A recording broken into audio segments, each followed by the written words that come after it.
Well, hi again, everybody, and welcome to another episode of 100 Yards of Football. And today we've got a very special guest. You're going to want to stick around and listen to this. But first, let's introduce Logan Landers, our producer and engineer, and our co-host and founder, Vincent Turner. Vincent, you have always been able to put some Memphis tie on just about every single show. And our guest today obviously has ties. Look at you, ear to ear, high school rivals, going way back, the 901. It's all going to come out here today, isn't it?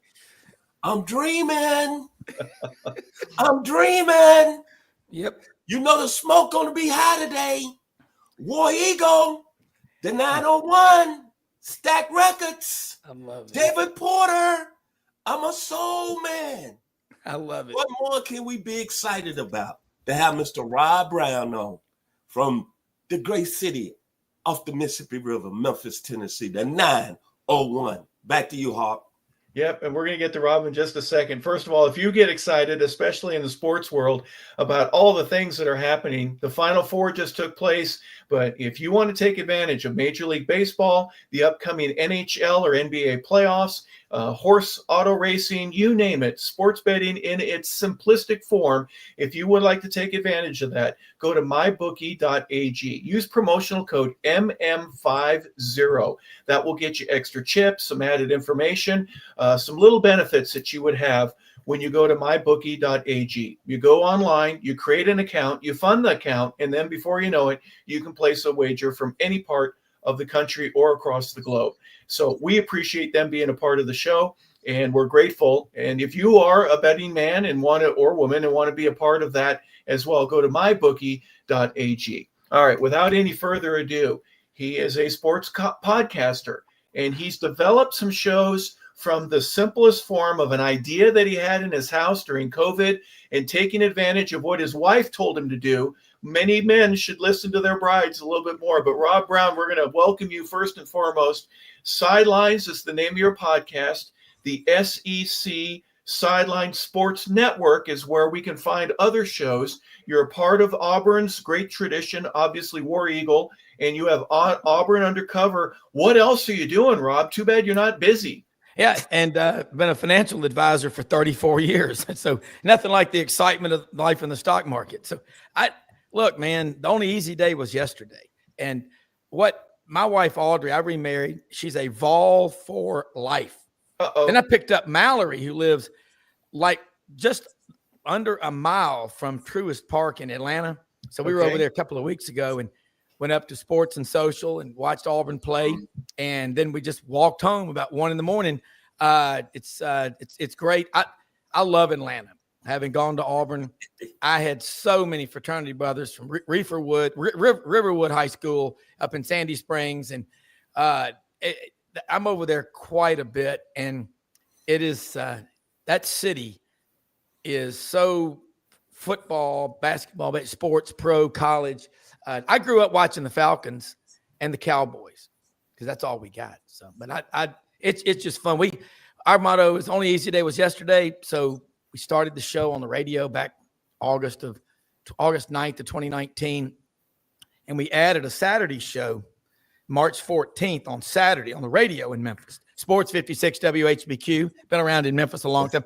The first Saturday of the pandemic, my wife goes, I knew you had this because everybody was gloom and doom and hiding and freaking out and scaring. And you were laughing going, man, this is awesome. This is our time to shine.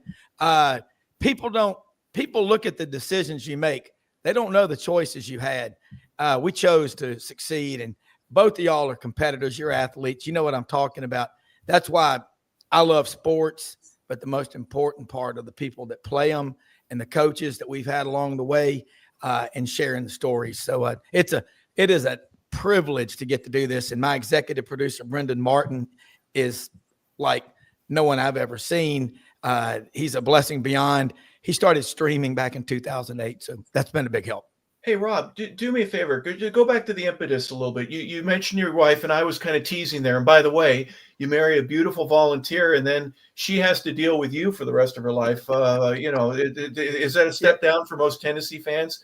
To have to go down to the Auburn level? Well, think about this. At it?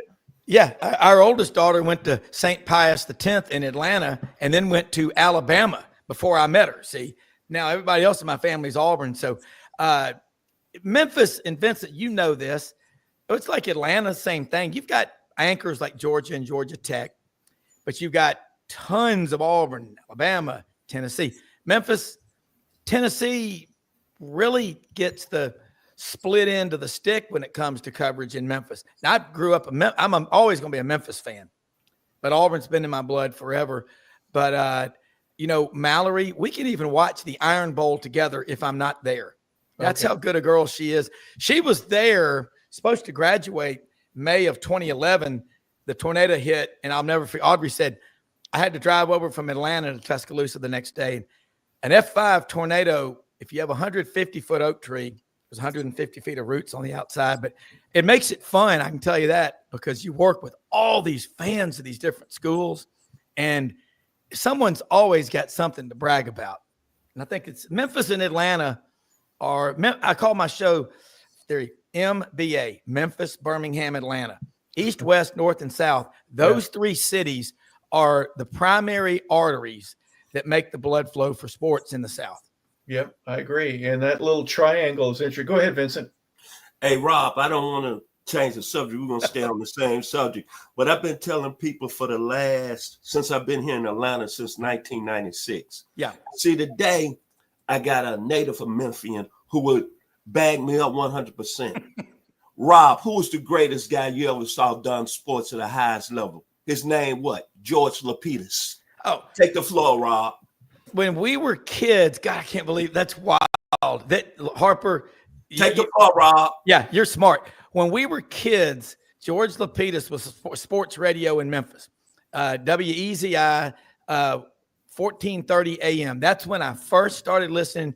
Jeff Weinberger was on there with George Lapidus, and George was the old school writer, like The Odd Couple, Walter Matthau and Tony Curtis. He was obviously Oscar Madison. He knew everyone in the country.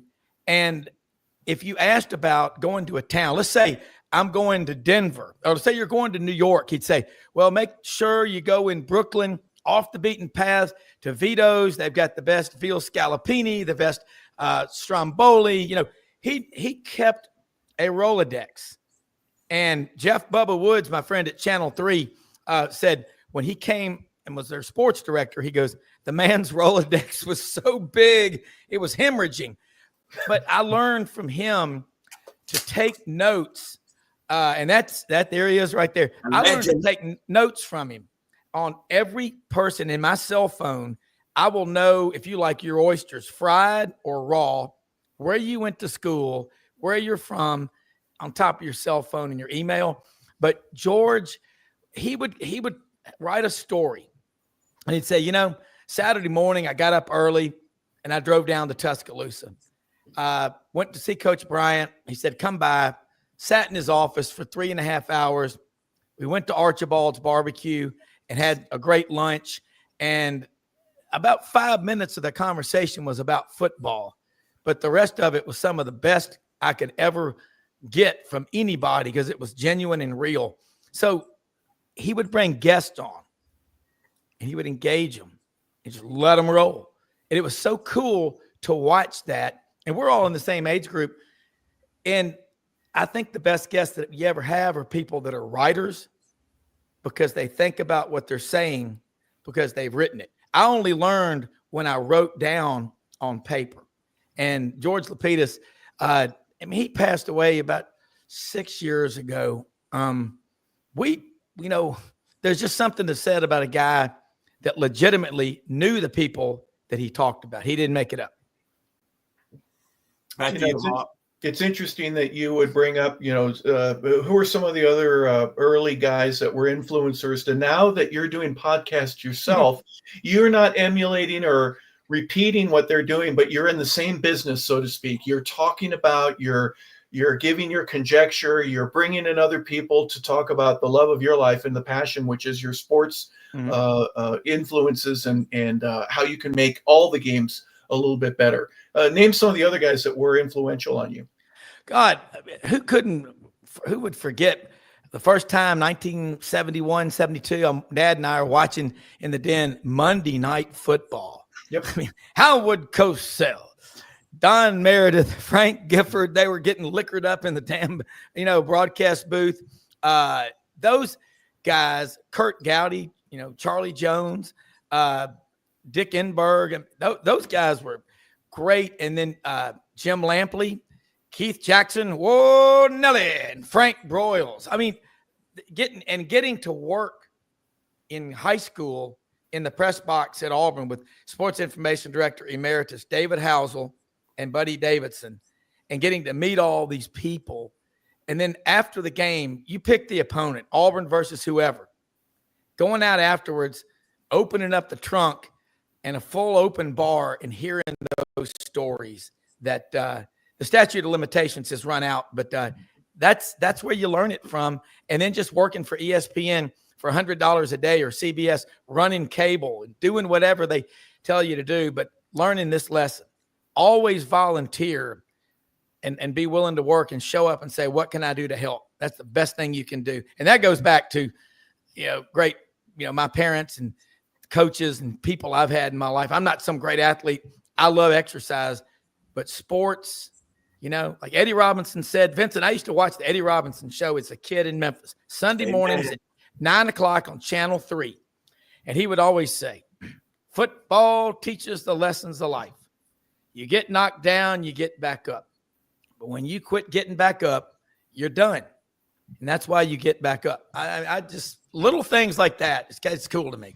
Isn't it interesting also, Rob, that back in, I think the first game on Monday Night Football, which you mentioned a few moments ago, was in 71, might have been September of 71. Yeah. Between 71 and when ESPN was created, there was a market, but there wasn't a whole lot there. I used to watch Monday Night Football, and I couldn't wait to see if my team made the halftime highlights where there was a clock, the little stopwatch that Howard had. There were people that have filmed him in the past, that I've had a chance to see, but he had 45 seconds to say Metropolitan Stadium, Bloomington, Minnesota, Fran Tarkenton and the Minnesota Vikings, and he'd do the whole thing, and you're lucky if you got 2 or 3 highlights, and that was it. We didn't get to see it. There was such a market back in those days, but now it almost appears like there's too much sports. And you almost want to take a break from it. But when we were kids, there wasn't enough of it, and there was just this giant hole that Monday Night Football, that wide world of sports, that the pregame show with Phyllis George and Irv Cross and Jimmy the Greek would try to fill, to give us just a little bit more to learn about these great games that were taking place. I mean, I remember, and y'all do too, remember we had these DX gas stations in Memphis. There was one at Summer and Mendenhall, Vincent, and you bought these big books and you got trading stamps. And it was all the NFL teams. And every time you got gas, you got 20 or 30 or 40 of these stamps. And it was a different player. And the goal was to fill up your entire book with the players. And my dad said, boy, I stopped for gas. I'd have 7/8 of a tank in there. And you'd say, go get gas. I got to get stamps. But when I finally got Jan Stenerud of the Kansas City Chiefs, Garo Yepremian of the Dolphins, Jim Kick, who played at Wyoming. I mean, I thought I'd conquered the world, but I think it is kind of the less is more. They used to show some college highlights. I remember in 1983, when I was at Auburn, Tommy Agee rushed for 219 yards, and Bo Jackson and Lionel James each had 108 and 115. First time 3 backs had ever gone for 100 yards. Monday Night Football, we're watching over at the Sigma Newhouse at Auburn. And Howard Cosell goes, this past Saturday in Auburn, Bo Jackson, Tommy Agee, and Lionel James did what no one had ever done. The crowd at Jordan-Hare Stadium, Agee. I thought Howard's head rug was going to come off. Yeah, I still remember that. Great thing.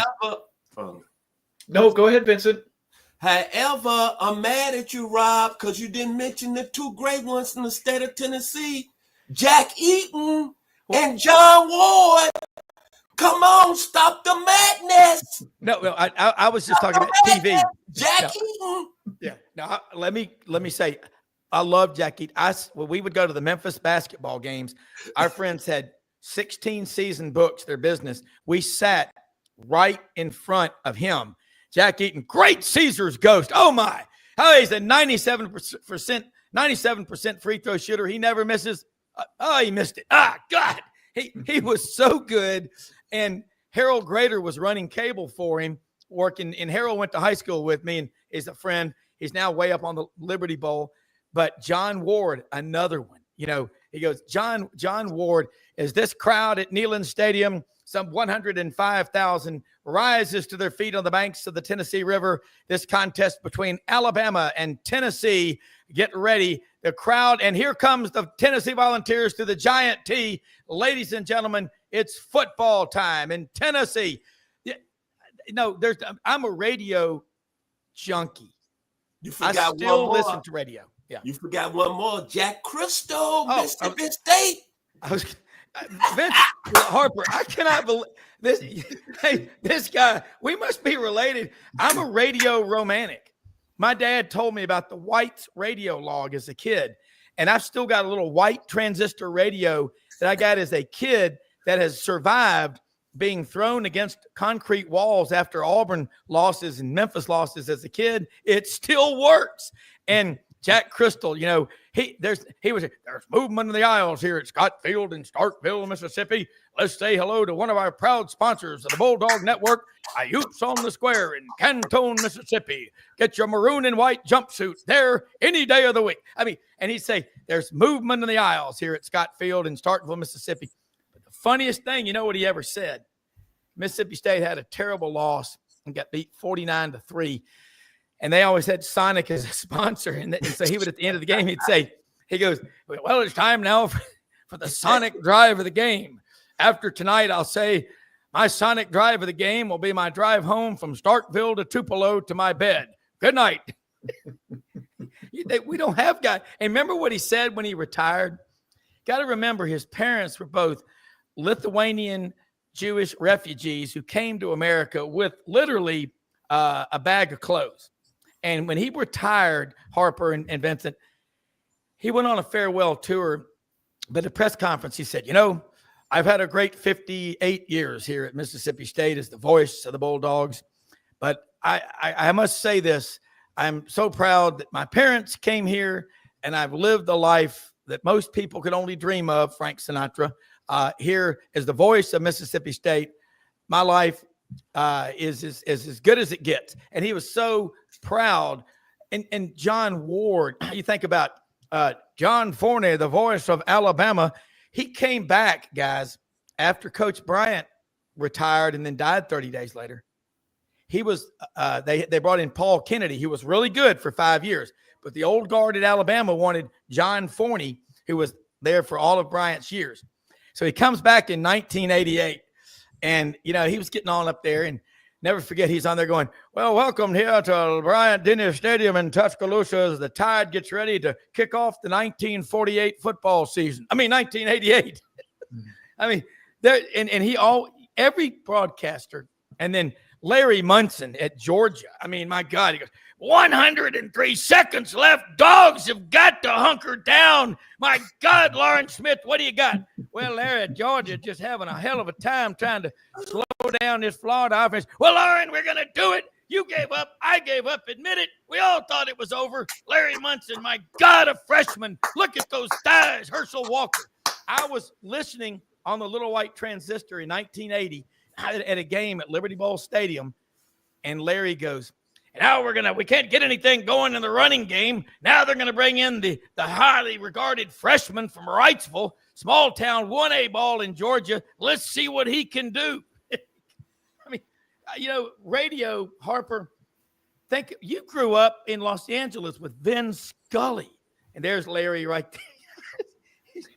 Before you get to that next point, here's what Larry did, but you've mentioned this on a couple of different other imitations that you've been doing, and I love it. I love it because these are childhood memories or ones that really influenced you, and you've got it. You know, you've memorized this. You've thought about it.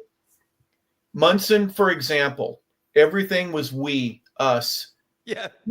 He was never on the field. It should have been they. It's not they, it's we. Yeah. And every listener took ownership of that team, just like Larry did and Vince Dooley. That's another part of the magic that I think that, well, maybe not even a magic, but it's a formulated portion of the broadcasting joy that you have. When they go down, you go down. You feel it. When they win, you're running around with your hands clenched, and you've won too. You have nothing to do with the decision that took place on the field, but they've made you feel like it's me on the field with those guys, and I'm out there battling with them. Is that one of the keys that you've noticed? Because you certainly emulate that here. Well, we have Lauren Smith, who was the sideline reporter for Georgia football from 1972 until he retired from that role a few years ago. Yeah. But he does the pregame show, which is, I think, 8 hours or something on the Georgia Bulldog. It's pretty close to a full day. Yeah, it's a full day. And we were in Athens, but October of 21, October 16th of 2021. We drove over from Atlanta to the Georgia-Kentucky game, and Lawrence said, he goes, Rob, come by and see me. I'll be out there with DJ Shockley and the broadcast crew before the game, and come on by. So we go by there, and Billy Roberts, my roommate, lives in Brookhaven. We're standing there, and we get through, and there's 25 or 30 people in line, kids, middle-aged, older people, to get autographs. And he gets through doing that. He's so gracious, and he comes over and talks to us. But Larry, I said, Larry, what's your most embarrassing thing that ever happened on radio with Munson? He goes, he goes, I once did an interview before we played, I believe it was a game against Florida down in Jacksonville. And I thought it was one of the better interviews I'd ever done. And I got through, and it comes through the earpiece, the producer, and then Larry's yelling over him going, Lauren, that was a great interview, but you forgot to turn the mic on. My God. And so, Larry Munson, he was a tall guy, and he was like one of those Dick Tracy crime novels. True story. He used to live in Nashville, and Larry worked at, I think it was West End Sporting Goods. A friend of mine said, no lie. He goes, Rob, I went in there one time, and because he remembered, he goes, oh my God, that guy used to wait on me. He was trying to get some fishing lures to go bass fishing. And the salesman goes, go talk to that guy over there. He is our fishing man. It's Larry Munson. He didn't know at the time. He goes, well, what do I need? I'm going bass fishing up on Percy Priest Dam or whatever in Nashville. And Munson goes, well, you ought to try these little wigglers here, these little worms here, a little brush hog there. Get in there and make that fish. You know what they're thinking all the time. You'll catch one there, get to wiggle it like that. So Munson from 66 to 73 drove from Nashville to Athens, to do the games. And he was such I asked Lauren one time, I said, did he ever go to the Masters with you? Because Lauren Smith this past weekend attended his 66th consecutive Masters golf, 66 in a row. That's and disgusting. I said, could you imagine Munson walking up the fairway on Sunday, amen corner on the back nine?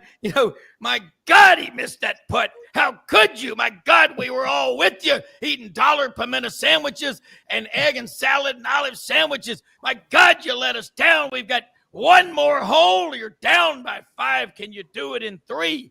Lauren, what do you got? Well, Larry, that's enough, Lauren. But that's we grew up. Howard Cosell. I mean, you can't get better than what we grew up. And Jack Eaton, oh my God. He used to be in the studio at WHBQ in Memphis when I would go over there to co-host or fill in with Jeff Weinberger. Jack Eaton did a show with him. He was so cool, such a nice guy. Mm-hmm. And the producer was the guy named George Klein, who was Elvis Presley's best friend since 3rd grade.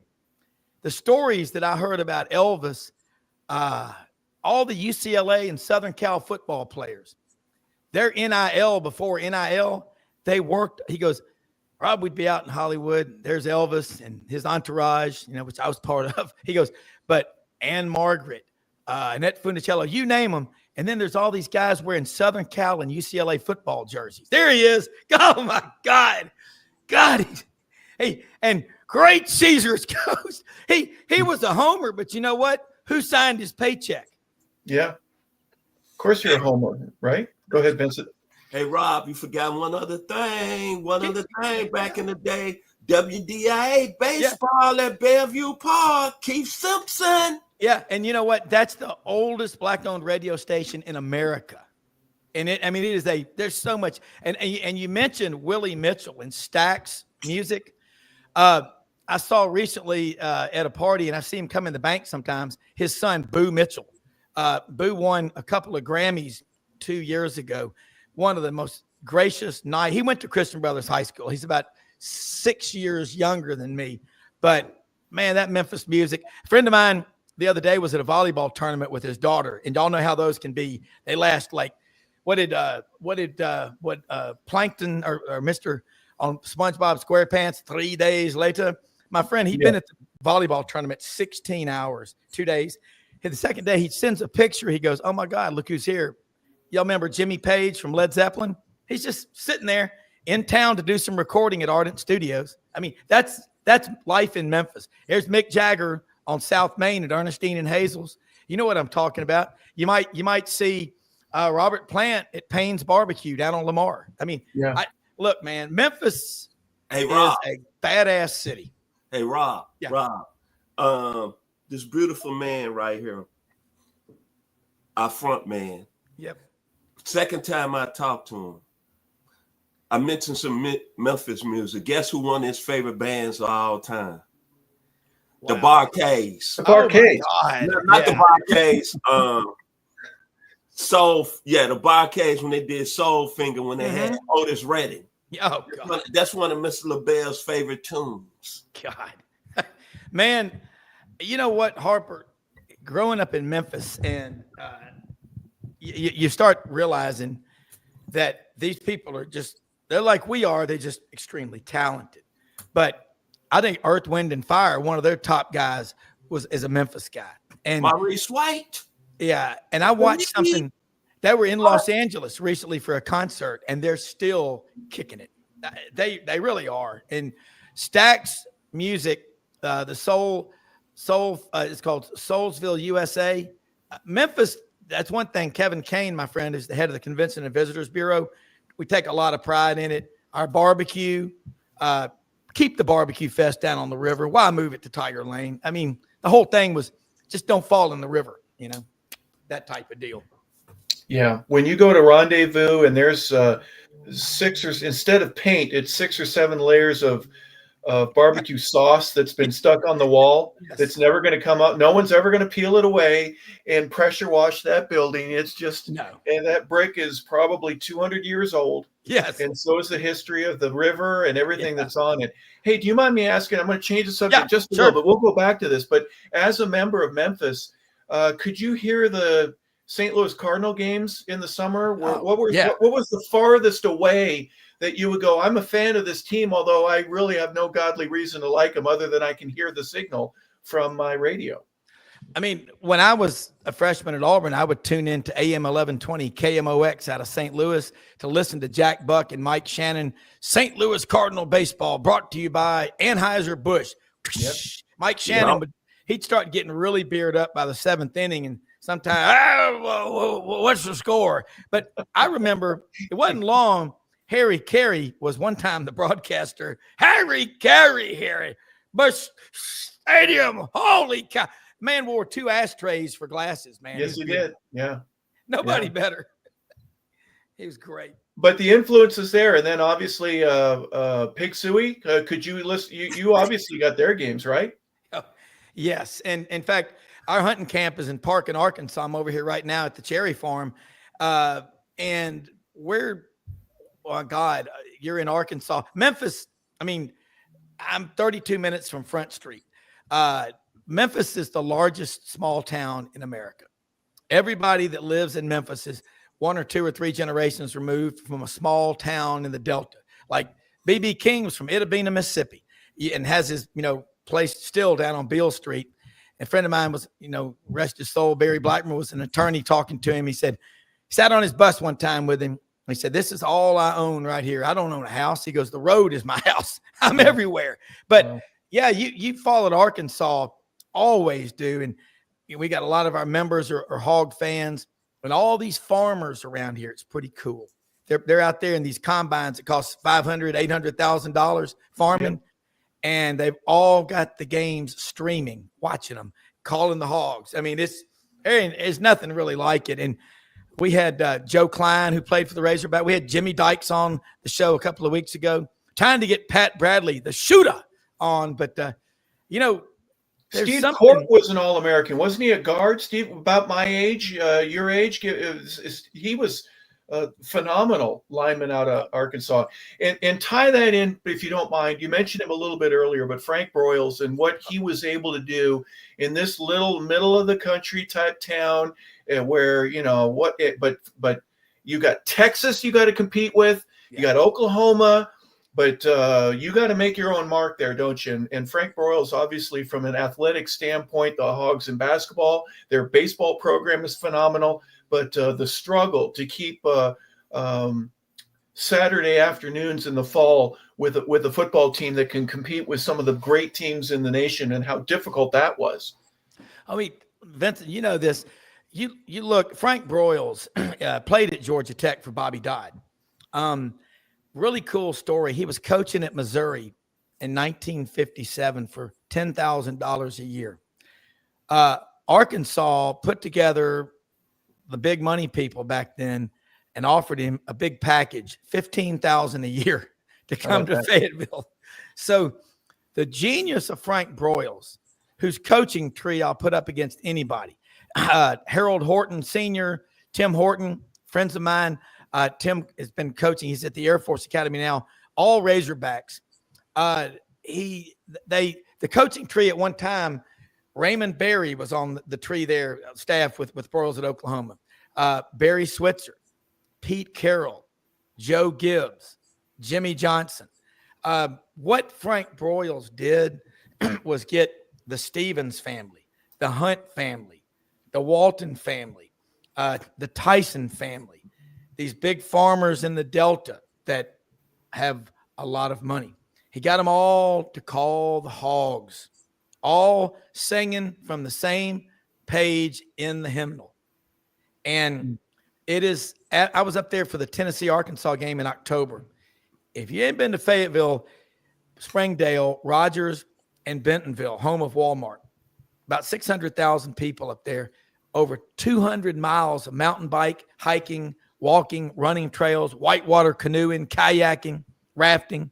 Alice Walton bought the original portrait of George Washington, had it moved over there last year, paid $50 million for it. It's an amazing place.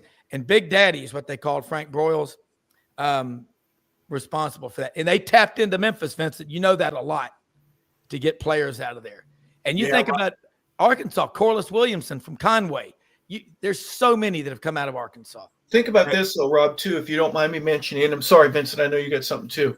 Go ahead. You mentioned all of these brands. Literally, they're brands. They're not just names, but there are people there. At Colorado State University, we had one sugar daddy, just one. And one of the reasons that we had that one is because our head coach and our athletic director took this individual and said, can we go out to dinner? I'd love to take you to dinner. I want to know more about you. Yeah. He had a son that went to Colorado CU, and he was just another assembly line guy. He got treated like he was a person, that he was valued. Did Frank Broyles did a great job? Did he do a good job of valuing the Tyson family and the Walmart family and these other names that you mentioned, to where they all felt like they were the most special people on earth? I think that's part of the magic of being able to do something like that. Yeah, I think so. I really do. I got to meet the chancellor at Arkansas a couple of times in October. He was on our show Friday morning, October the 4th. And then again, he was at a scholarship luncheon I got to go to on Sunday. Charles Robinson. God, this guy he's amazing. He was there 25 years as a history professor. and some folks we were with were instrumental in helping him become the chancellor. He's from Houston. They have what Walmart did was tell all their top suppliers in the world, you got to have a presence in Bentonville. That's how it started. But I think it. You think about Vincent in Memphis with Fred Smith and Pitt Hyde, and there's others that when you get people like that asking you to support something they believe in, watch out. That was the genius of Big Daddy. Interesting. That's and he's legendary. I know that when I was growing up, there were people that were behind the eight ball, so to speak, and they're just talking and they go, one of the great programs in all of college sports was run by Frank Broyles. And I was thinking, well, wait a second. They don't have multiple national championships, isn't it? No, the way he ran the organization, the class, the dignity, and also with the excellence, you put all those together, it doesn't always equal the national championship. But everybody else was saying from a business perspective, Frank ran it as good as anybody could possibly run it at that time. He allowed you to have business interest, investment opportunities as a coach with the big guys in the state. That is very appealing. It's like NIL. You can transfer to another school and get some quick money, but if you stay at a school and get your degree from there, people, even if you were on the scout team for 5 years, are going to remember, okay, you didn't even start and you went through all that and got your degree. Yes, sir. Let's do some business. Vincent, interesting. Yeah. Both of y'all know that. Yeah. Yeah, Rob, I'm going to share you a story right quick. I was at Arkansas from 78 to 82.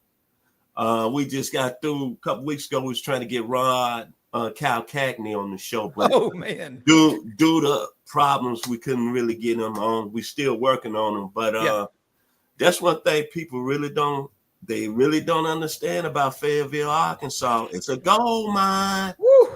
They got a 73,000 seat stadium. When I was there, it was only 47,000, but it's a great place to be at, man. It's like in that one part of northern Arkansas, one way in, one way out. That's right. But please do not disrespect, because there's money. Mike Creef, U.S. Reed, Eddie Sutton, help me, Jesus. Nolan Richardson. I mean, Dudley Dawson comes on. He was on the show this morning, hogville.net. And Dudley was a manager for Eddie Sutton and then for Nolan Richardson.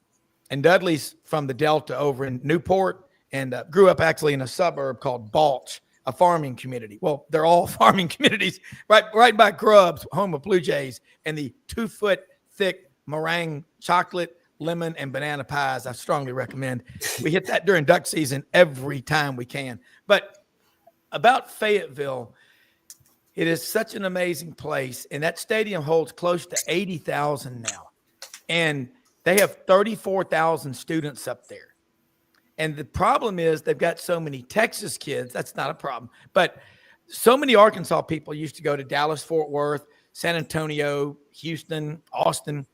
But all their kids now want to come back to the state. That's their biggest problem. But fundraising-wise, when you, in the last 2 capital campaigns at Arkansas, the Walton family, the last check on net worth total combines over $250 billion. The last 2 fundraising campaigns, I know this person that he got the checks. He said one of the Waltons wrote one for $400, the other one for $500 million. I mean, I don't know how you can, if I tried to write a check like that, I don't think I could straighten my hand out to do it. I'm sure it was an electronic transfer. But I mean, and by the way, growing up in Memphis, my friend Tommy Christenberry played football. Sir. Tommy's like he's like an older brother to me. He's like Wally Cleaver, the best athlete I think MUS has ever had, and one of the finest people you'll ever meet. And Coach Harold Horton recruited him. And then I got to know Tim when he was at Auburn. But my God, I think about Jim Cherry, Robert Hill, Michael Sagg, all these Razorback friends of mine. They get frustrated, but you know what? It's like, it is true. It's family. You know this, guys. When you go through tough times with people, you just get closer to them. Some people are born on third base and think they hit a triple. That ain't life at Arkansas. They have built something special. Old Main, everybody's, name on a brick on campus when you graduate. That's pretty damn special. And let's not forget, because our friends that we stayed with in October lived about 50 yards from Dixon Street. I defer to the fifth on that one because that's one of the coolest college strips on the planet. It's an amazing spot. In the way they built it, like, for example, the baseball stadium is south of the campus there at Fayetteville, all by itself, but it's big enough to where you could put 5, 6, 8, 10,000 people there to watch a game. And guess what? Their program has proved over and over again that they're in a very, very tough market, right? I mean, SEC baseball is amazing, but the campus itself, it's wide enough to where there's room for it to grow if you need it to, but small enough to where there's plenty to do while you're there. Is that a fair assessment? Look, we had so much fun up there the 3rd, 4th, 5th, and 6th of October. And on Saturdays in downtown. It took you 5 days to have all your fun. Is that what you're telling me, Rob? Well, we had to stay for some functions, which we gladly did. But when you get off of I-40 there at Alma, you know this, Vincent, and you go up through the Boston Mountains, Mountainburg. God, one way out. It is. It's one way in, one way out. And then we met the mayor, and he was running for re-election. The town square, it's like all these artists and crafts and stuff every Saturday morning. Even the Tennessee fans that were there were kind of like, my God. I mean, honestly, if there's a piece of trash on the road there, they call the cops. It's the clean. I mean, it's like it stands still. And the Razorback fans, I know a lot of them, are diehard loyal. Look, if you can call those Hogs, which is a special thing, you're hooked for life. And they've won their national championships, track and field. John McDonald, the Irishman. Remember what Frank Broyles went to him and said, hey, would you mind helping get my guys in shape with conditioning? John McDonald from Ireland won, I think, 40 national championships in track and field and cross country. Arkansas, when you count them all up, revenue and non-revenue, has won more national championships than any school in the Southeastern Conference. Stanley Redwine, Mike Conley Sr., his son in the NBA, was an Olympic high jumper. And think about this. Scottie Pippen went to Central Arkansas. He didn't even play for the Razorbacks. I mean, there's a lot of players in this state. And I do think 2.85 million, we're in win a lot, parking. If you mention the Razorbacks are involved in something, it just, the money starts coming at you. It is an amazing story. Really is. And Arkansas State doesn't have a bad program. They kind of seesaw, if you will, a little bit. Sometimes they were undefeated there for a while. One of their coaches was Brad Anderson? What was his name? He ended up Blake Anderson. Yeah, Blake. I'm sorry. Yeah, went to Utah State. Yeah. Gosh, yes, and just get LSU is the school in Louisiana. I get it. Yeah. But the other programs that they have and the per capita from a high school level, the amount of kids that come from Louisiana that end up making it in the NFL, a higher per capita than Texas and in California, who have 10 times as many kids. Arkansas is another one of those. The high school programs are great. You get a chance to develop, and if you're good enough to play either at UA or go to one of the other schools there, you got a real chance to excel and really turn something around in your life athletically. You do. In Arkansas State, that's where my wife, she went to school up there, and I know a lot of she's a volunteer. But she went there, but she was always a Tennessee fan. She went to every game, watched them or listened to them with her dad. Her cousin Mark has 10 season books up there, the biggest tailgate on campus, right by the torch guy in front of the Vol Walk. But she went to school. That's where she met her first husband. And bottom line, that they play Arkansas this year in football. Vincent, I think that's good for the state. And I think that really, if you're going to Arkansas State and you like duck hunting, there ain't a better place in the world to go to, because there's College of Agriculture and ag economics. You're going to know every farmer that's got good hunting land. And so there's a lot of pluses, and you're an hour and 15 minutes from the Spring River, and 57 degrees out of the ground. Great trout fishing. That Arkansas is the natural state. There's a lot to do in this state. There's a ton to do. Now, about 2 weeks ago, we had what they call generational flooding Wednesday, Thursday, Friday, Saturday, Sunday. We had 6 tornado warnings in 4 days. And the power went out with one of them. Ron Childers from Channel 5, Vincent, I'm watching the weather. He goes, Parkin, we were over at the house that night. He goes, you're 6 minutes away. Boom, power went out. Went to my phone, turned on the app, and it went over us, but it did hit Earl. But this is a state that is so dialed in.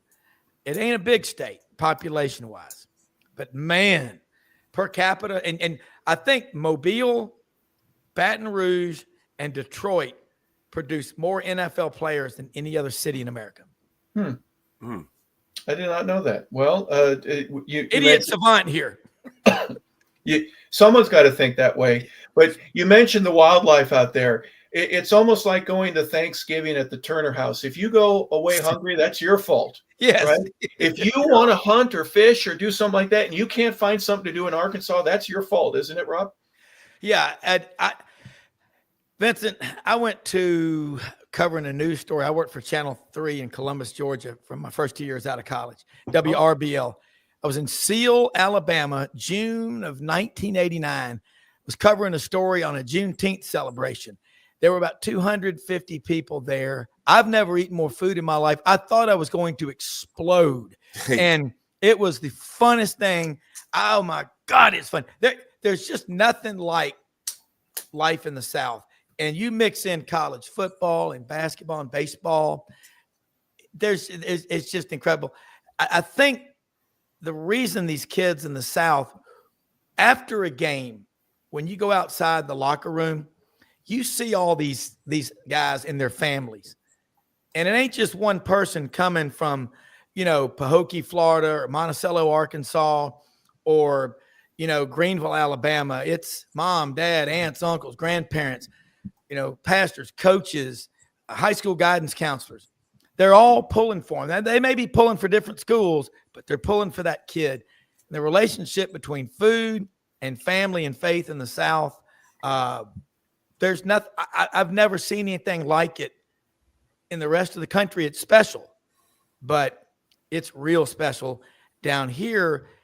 And we get connected. I mean, I still remember where I was when U.S. Reed hit that shot in the Superdome. That was so big, and I think it was Paul Eels and the Arkansas Network. They just went crazy. The radio, the best memories growing up and still are going to be on radio if you know how to sync your TV to the app on your phone or the radio, because the radio is like, could you imagine being at the Sistine Chapel when Michelangelo was painting those frescoes on the ceiling? That's how radio is. Angelo is he's moving to the right there, little orange, little red, little green there. They paint the picture. And I go to every game wherever I go, for whatever game I go to, they can always sell those headphones that you wear. It's the live broadcast feed from that school's home broadcast network. You cannot win a war in combat without air support.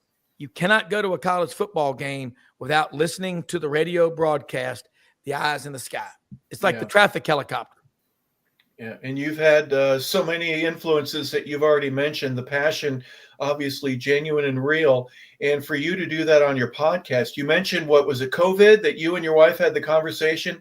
Talk about, I mentioned the word impetus. What was it for you that got you over the hurdle to say, I can do this, I want to do this? It's just a matter of me putting the rubber to the road and actually just getting on the first time. What was involved in doing that? And then what was it like for you also once you're on the air and you go, not only can I do this, I'm going to do this. It's addictive, and you get carried away with the stories, but you also have to learn what's said off the record and what's on the record. But the more people you talk to, coaches, players, current coaches, former coaches, broadcast writers, media people, what you find is that the wins and losses are huge, but it's the relationships down through the years that you have. I mean, Vincent, you know that. Harper, you know that. Mm-hmm. It's just the people you go through hell with.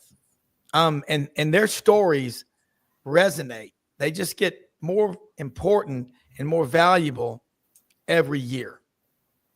That's what I've learned. I get so excited doing the morning show Monday through Friday at 8 a.m. Central, Sidelines, SEC Sidelines Sports Network. And I put out the night before, I send my producer the lineup, send everybody the links, send him everything on email. It is so much fun to engage your guests and let them tell their stories. I think, too, some of the best stories are when someone's talking and you get someone that's in their 80s or 90s. Jim Tunney, the dean of NFL referees, I got to know him through my friend Don Hudson, was so gracious. He came on the show probably 6 times, and he passed away, I think, December 12th of this past year.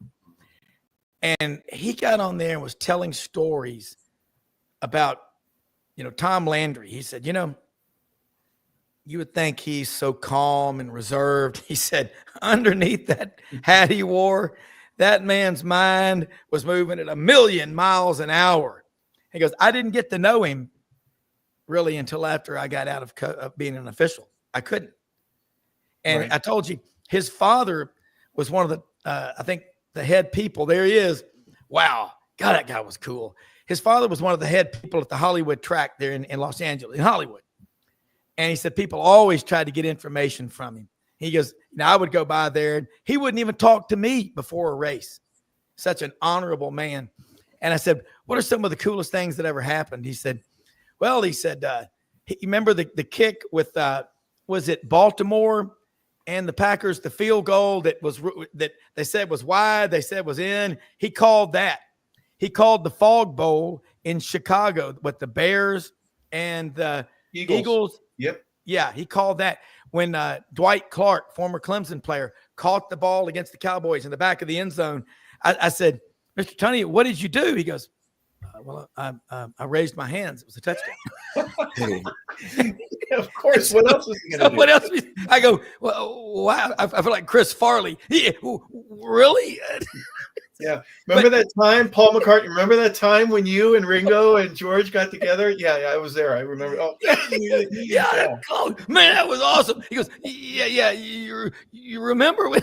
But he was so nice. And when Don Shula passed away, I called him just to say I'm sorry to hear about it. I got to know him through my friend Don Hudson, International Round Table of Speakers. Jim Tunney was phenomenal. And his memory, his recall, incredible. He told a story about, y'all remember John Madden? He said when John Madden was, he did not like to fly, as we all know, the Madden mobile. It's claustrophobic.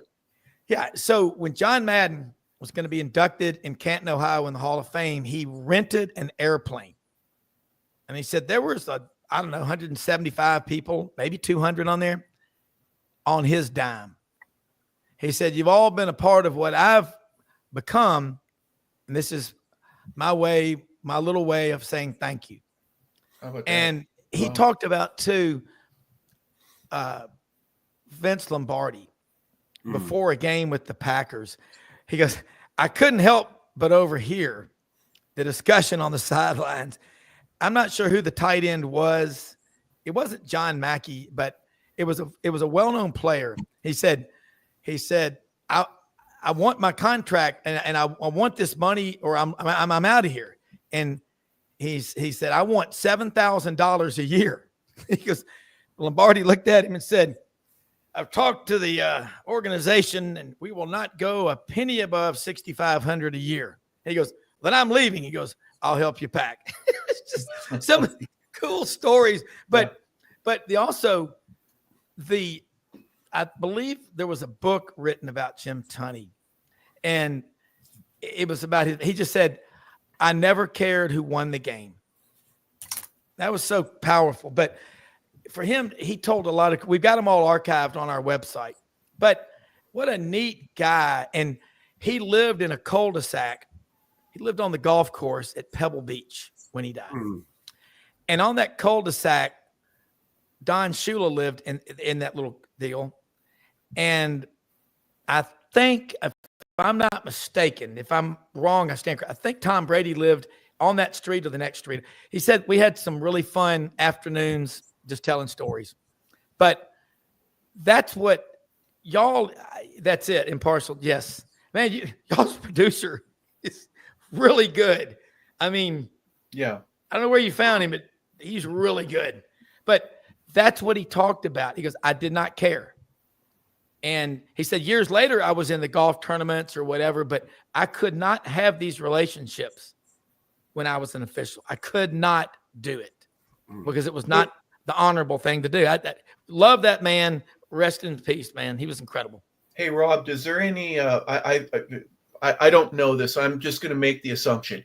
He made a fortune going to businesses all across the country and being a keynote speaker for their sales reps or for just whatever. And I would imagine if I'm a sports fan at all and I'm the president of a company and having him come in, he was worth his weight in gold because he had all these treasures of names and people that he worked with, but he also had a message involved with that too. You know, here's what you do in sports and do this in your business and you'll increase your sales and blah, blah, blah. But what an entertaining man and what a value I think any business would have to have him come in and probably he did his homework too. He would talk a little bit about the other side after he had hung up his whistle, so to speak, and the professionalism that he was able to exude and do for the rest of his life and talk about sports and your business. Well, you know, the cool thing was that Don Hudson in this international roundtable of speakers included another guy, Mark Eaton. Remember him, the 7'4" for the Utah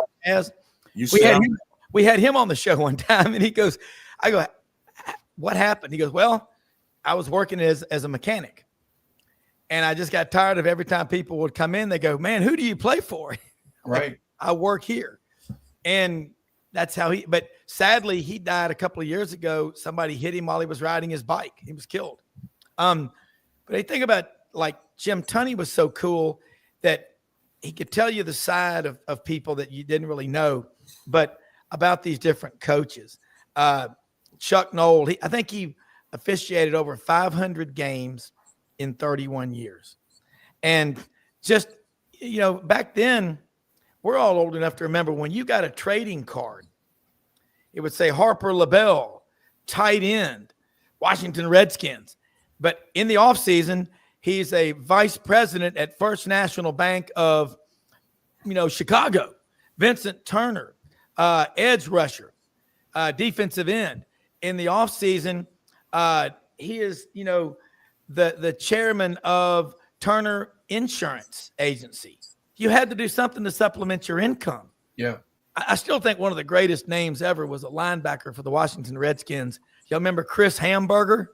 Yep. I mean, see, we knew these guys, height, weight, hometown, because we got the card and we read it. How much gum did y'all chew? How many cavities did you get buying those damn trading cards? But see, we're cement. In 1971, my parents went to Dallas on a business trip and got invited into the locker room and down on the field after the game. They brought me back a football autographed by everybody on that Cowboys team: Walt Garrison, Bob Hayes, Bob Lilly, Dwayne Thomas, Roger Staubach, Bob Lilly, and then 47 black and white autographed pictures by all those guys. And you know what my young foolish self did? I played football in the street with it. Just what would that be worth today on eBay? I mean, and I had a Fran Tarkenton jersey. I looked like Cousin Ed on the Addams Family. It came all the way down to my feet. My parents brought that back from Minneapolis. Purple or white? Which one? The purple jersey? Purple, yeah. But think about how much we loved NFL growing up. Because when Alex Karras came on, that was hilarious. But Monday Night Football, I'm not saying I don't like having all these games on, but less is more. You know, too much of a good thing can be too much of a good thing. We hung on every word said on Monday Night Football. You went to school Tuesday, and everybody was imitating Earl Campbell on that Monday Night Football game when he went around right in, boom, bam. It's like a Batman movie. Pow, boom, whack. God, we just that's why to this day, I mean, all three of us are getting excited talking about it, and it's because we knew who these players were, and we've never forgotten that. We could go end to end on the roster, and then the linebackers, the secondary, height, weight, hometown. We knew everything about them. Hey, we got to Rob, get back. I learned how to do math because I figured out what a guy's batting average was if you went 1 for 4. You know, Hey, it was a little harder getting that ERA because I'm not used to the 9 and then carry the 4 and, you know, whatever, the long division to do all that kind of stuff. But I was, you know, young boys back in those days used to, that's, if you asked a question about how long would it take for an electric train to smoke and all that, I don't know. But if you ask me to figure out somebody's batting average or, you know, what their yards per catch is, just like that, because that was fun. I learned how to tell it was 5 o'clock in the afternoon as a kid in the summer down in Destin at the beach at Silver Dunes condominium when George, the lifeguard, because they picked up the umbrellas at 5 o'clock every afternoon. I knew it was 5 o'clock. And then I, of course, got to watch. But back then, you know, Mickey's hand had to go around and figure out where it was. Yeah. But, I mean, the passion that we have for these NFL, Deacon Jones, you think about Alan Page and the Purple People Eaters of the Vikings. Hell, he went on to become a Supreme Court justice in Minnesota State Supreme Court. God, I mean, these were great men that, and I'm not saying they're not any now. If you're looking for role models, look at those guys. Those are the guys that I like to follow. When I was the player rep in Atlanta, and I was for 4 years, one year there was a meeting and they gave a statistic from the 1986 New York Jets and Giants. And where are they now? This is back in the mid-90s. So 10 years removed, where are most of these guys? And this one was divorced, and this one had gone bankrupt, and this one had some issues with the law, and this one, you know, was struggling with pain medication problems, and this one was under a bridge. They did the 1966 Green Bay Packers as a comparison. President of the company, 4 franchises owned, owns this insurance company. He owns Turner Insurance. He worked for Vincent, and then he finally got his own insurance company, and he turned that. And just the success. And part of that is Lombardi. Part of that is, though, an era, too, when they grew up, you know, their fathers had probably come back from a war, and they worked themselves diligently to try to make something out of their life, to make my generation better than the next. Just a very interesting perspective. But when you mentioned, you know, just something as simple as there's a lot of guys here that we could kind of sink our teeth into and say, that's who I want to be like. There was a reason for that, because they were successes on the field, but then again, off after they were done, they learned how to work and produce and do something meaningful in their life after football was over. And the success race is just drastically different. I mean, it is. And you think about that everybody had to work. Football was their passion. But, you know, you can make a living with your hands. You can make millions with your mind. And you got to look at life after football or life after whatever sport you're playing. Yeah. And I think that when you talk about all those guys, that football, NFL has been around a long time. But most of these guys, they had to be good at something else in addition to playing football. I got to meet back in '87. I was working for ESPN one weekend. Like I say, you get $100 a day to pull cable and do whatever. But I was driving Jim Kelly and Kevin Kiley around from ESPN, and we were at Ryan's Tavern there in Auburn. And light beer from Miller. Remember, had the big campaign with Ray Nitschke wearing the flannel shirt, and I'm sitting there with these guys, and they go, "Hey, you want to meet Ray Nitschke?" I'm like, yeah, that man, his hands were the size of a catcher's mitt. And he was just, and a lot of that was God-given strength. Weights were not what they are today. Right. But think about Butkus never played. Dick Butkus never played on a playoff team. There he was, Ray Nitschke. Hey, Rob, real quick, I want to interrupt you real quick. How many different directions did each of his fingers go by the time that you had a chance to shake his hand? It was like shaking hands with a ham. His shoulders, he was bigger than life. That you think, and then, like I said, Butkus never played in a single NFL playoff game, but he's a bigger than life figure today. And you think about Vince Lombardi, and you think about that movie with James Caan, Brian Piccolo, Gale Sayers, Brian Song. And remember, Brian Piccolo was from Hollywood, Florida.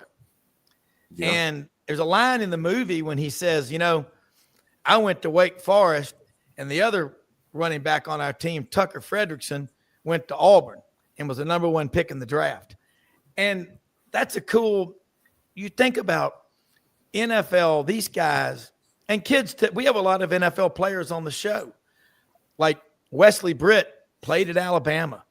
I said, what was it like 4 years in the Patriots organization with Bill Belichick? He said, he goes, I remember one day at the end of practice, I'm in a stance and it needed to be 6 inches, not 3.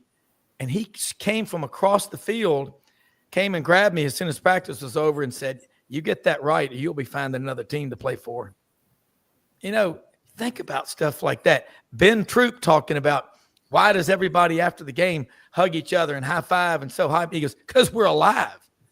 He goes, because we made it out without getting hurt. He goes, man, he goes, it's like being in a car wreck every Sunday. And that what the NFL and college football and all does to us, I mean, we're addicted to it. We love it because it's real life. You talked about your experience with Bill Walsh. I mean, and Sam Weish, the coaching tree from Paul Browne. I mean, Vincent, both of y'all are football savants. You've got I haven't seen a show. I love this show because y'all are not just numbers guys, you're storytellers. And then all the details and the game. You've played it. I didn't grow up with anybody in my neighborhood that played in the NFL. I didn't. Ben Troop had 4 kids within 2 blocks of his house in Swainsboro, Georgia, which is near Augusta, that played in the NFL. I can't say that. Those are special people. Appreciate you saying that about us. It's Chuck Knox was my first year in the league was with the Seahawks. I was drafted by Kansas City, but I didn't make it, and I was out for 4 years. And I talked to you yesterday about being in the Niners camp for a day. So for our audience, just to catch up, there was a story that Rob and I shared prior to being on the air.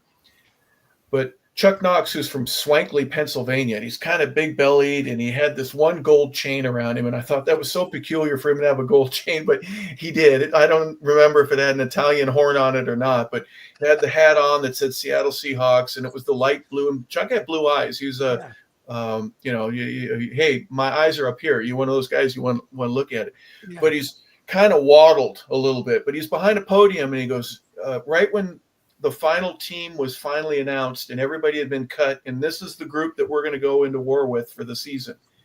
And he goes, hey, let me tell you something. See, you guys made it, and this is tough. This is hard. If it were easy, there'd be a football field on every street corner, but this is hard, and you got through it.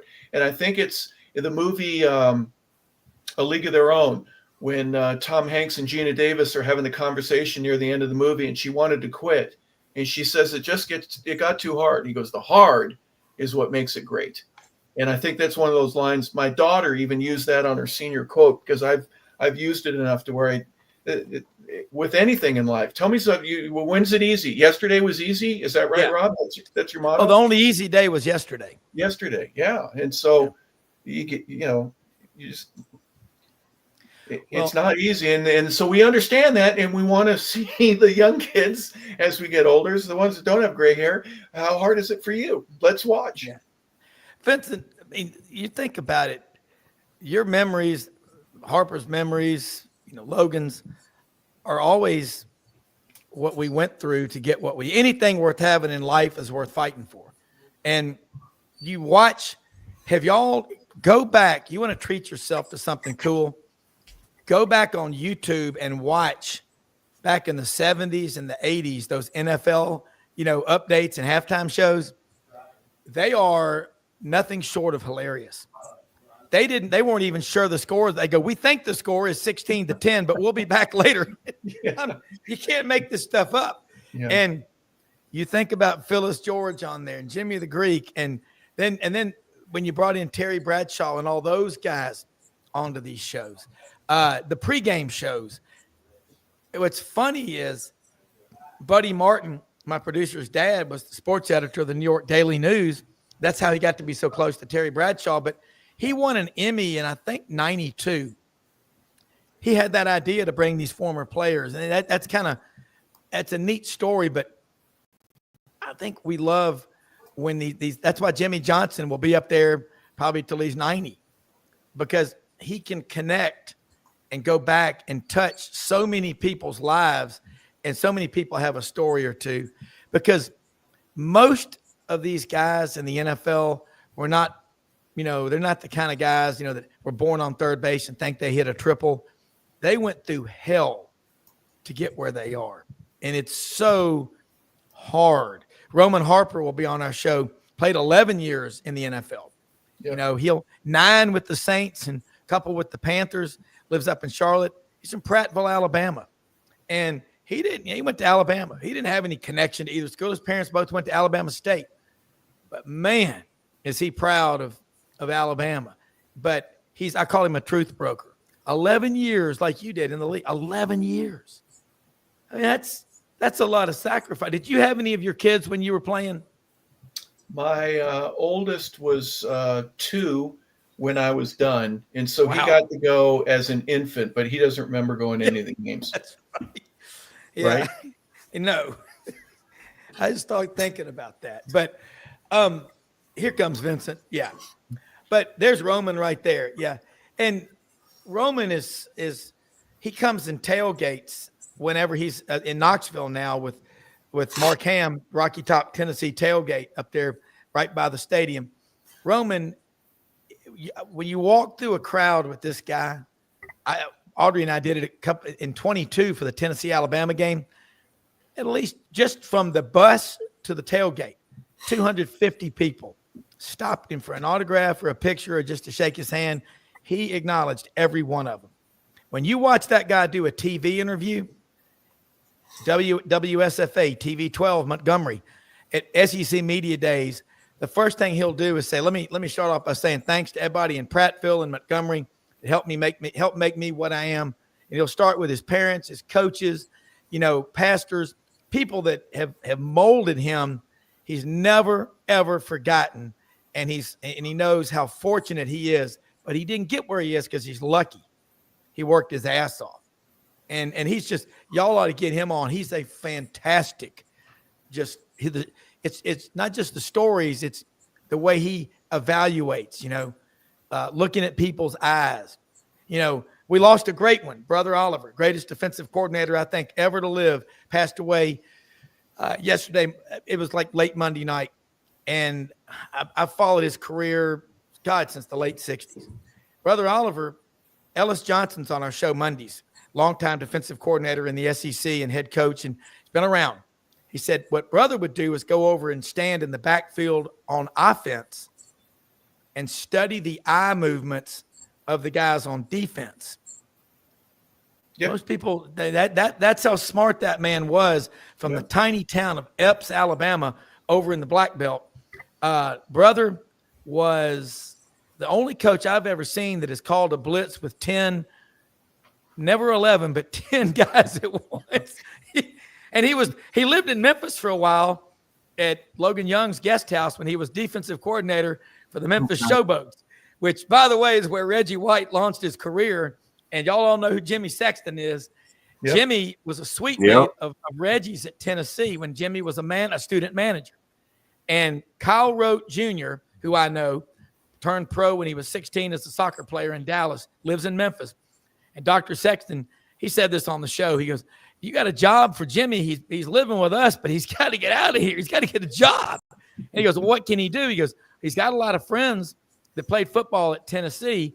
And so he got Reggie White to sign with him, and, everything kind of worked out after that. Yeah, it is. But 17 players from that Showboats team that brother coached in 85 were on active NFL rosters 5 years later.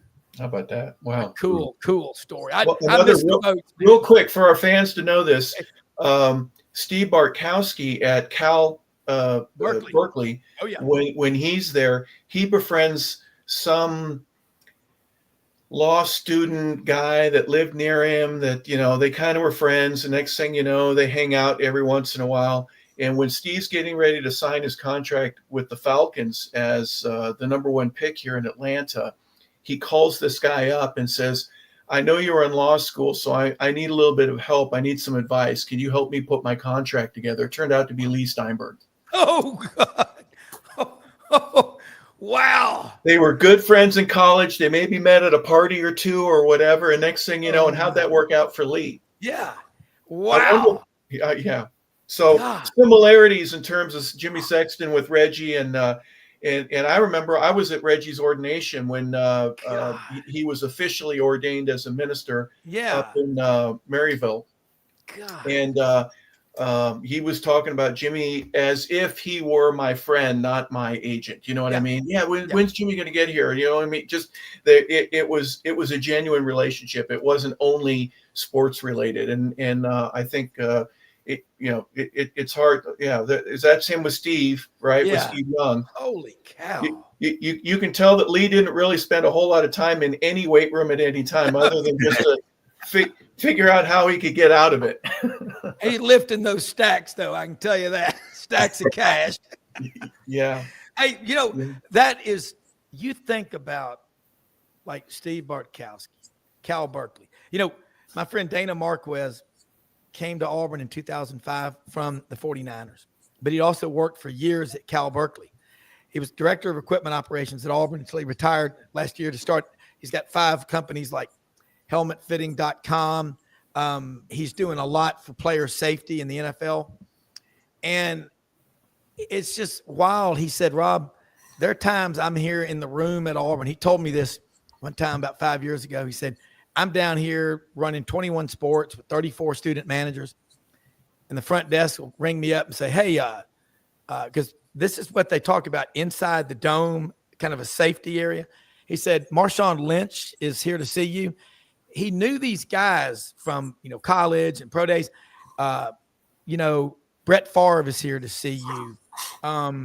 They might say, Derrick Henry stopped by, even though he played at Alabama, because he had relationships with those people. He said, Cam will come by and just sit down there in that room. There's 6 couches. He said they feel safe here because they don't have to worry about everything they say. It's going to be twisted and turned and mangled and make them look like a horrible person. And people don't realize the pressure that you're under when you're in the public purview. And I don't know. I've been around some famous people. I mean, I'm not saying I go hang out with them, but I'm convinced that's why a lot of them get into the problems that they do, because the anxiety and the pressure of living in a fishbowl is tough. But you know what? The coolest thing about Coach Dye told us one time at Auburn, I was with some people and he was talking. He said, in 1969 or 70, he goes, Coach Bryant was out in Tucson at a coaches convention after the football season. John McKay and him were having lunch, former coach at Southern Cal. And he said, Paul, I'm going to sign the best football player in Alabama. And Coach Dye was on the staff at Alabama then. He looked, he said, what are you talking about? He said, Wilbur Jackson and John Mitchell. Oh, yeah. Well, Coach Bryant was pretty slick.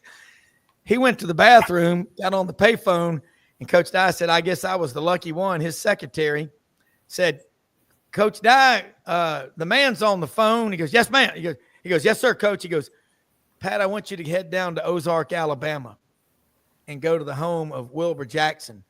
And he said, well, Coach Bryant, they won't let us sign like football players at Alabama. And he said, the hell they ain't. He said, we're going to sign him. He went down there, met with the family in Ozark, which is, if you know Alabama geography, is in the Wiregrass, and got him. And they got John Mitchell later.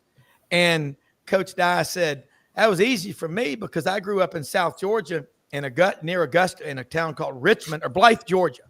And he said, we had about 25 families. We had about 3,000 acres we sharecrop, which is like a lot of the Memphis area.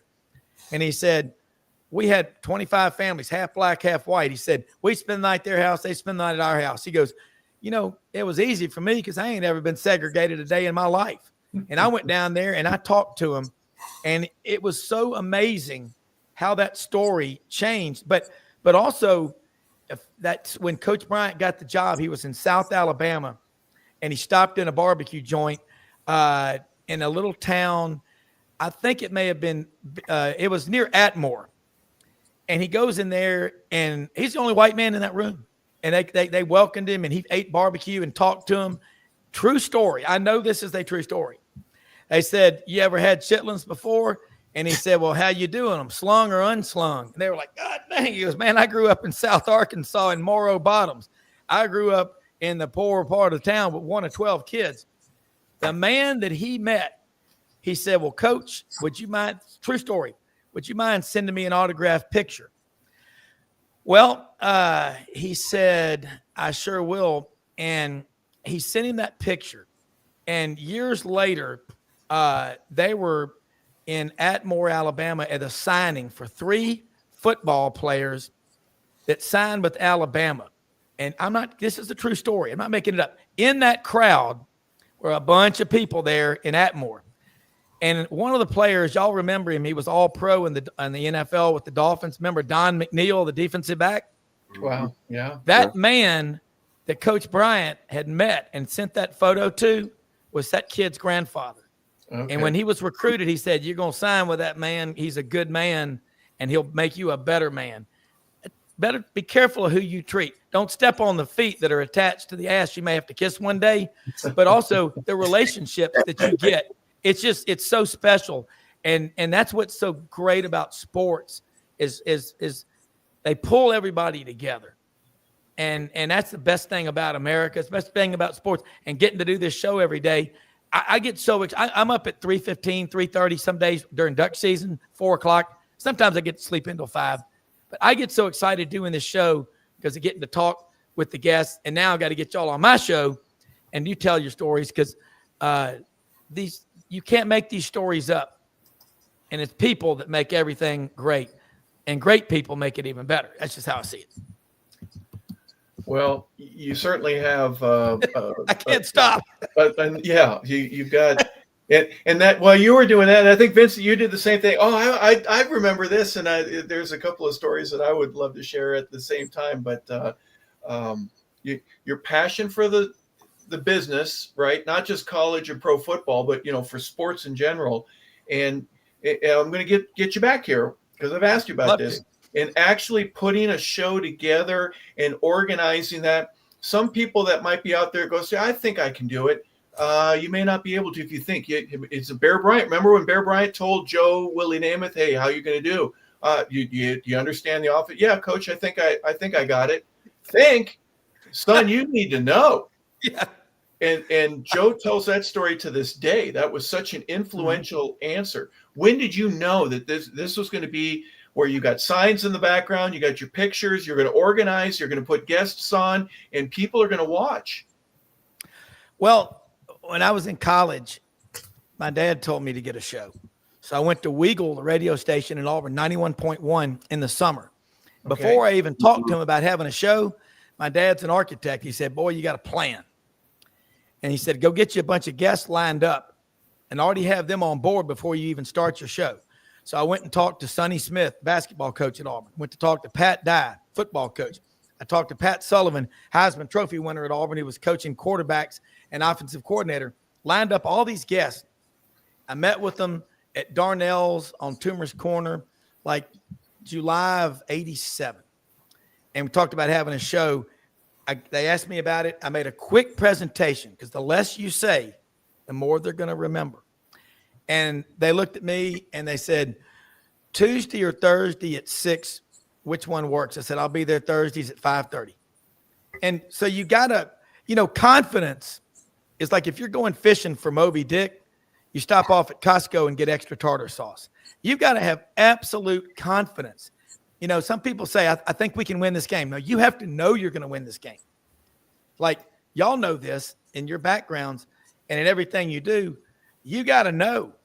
People see the decisions that you make in life. They don't know the choices you have.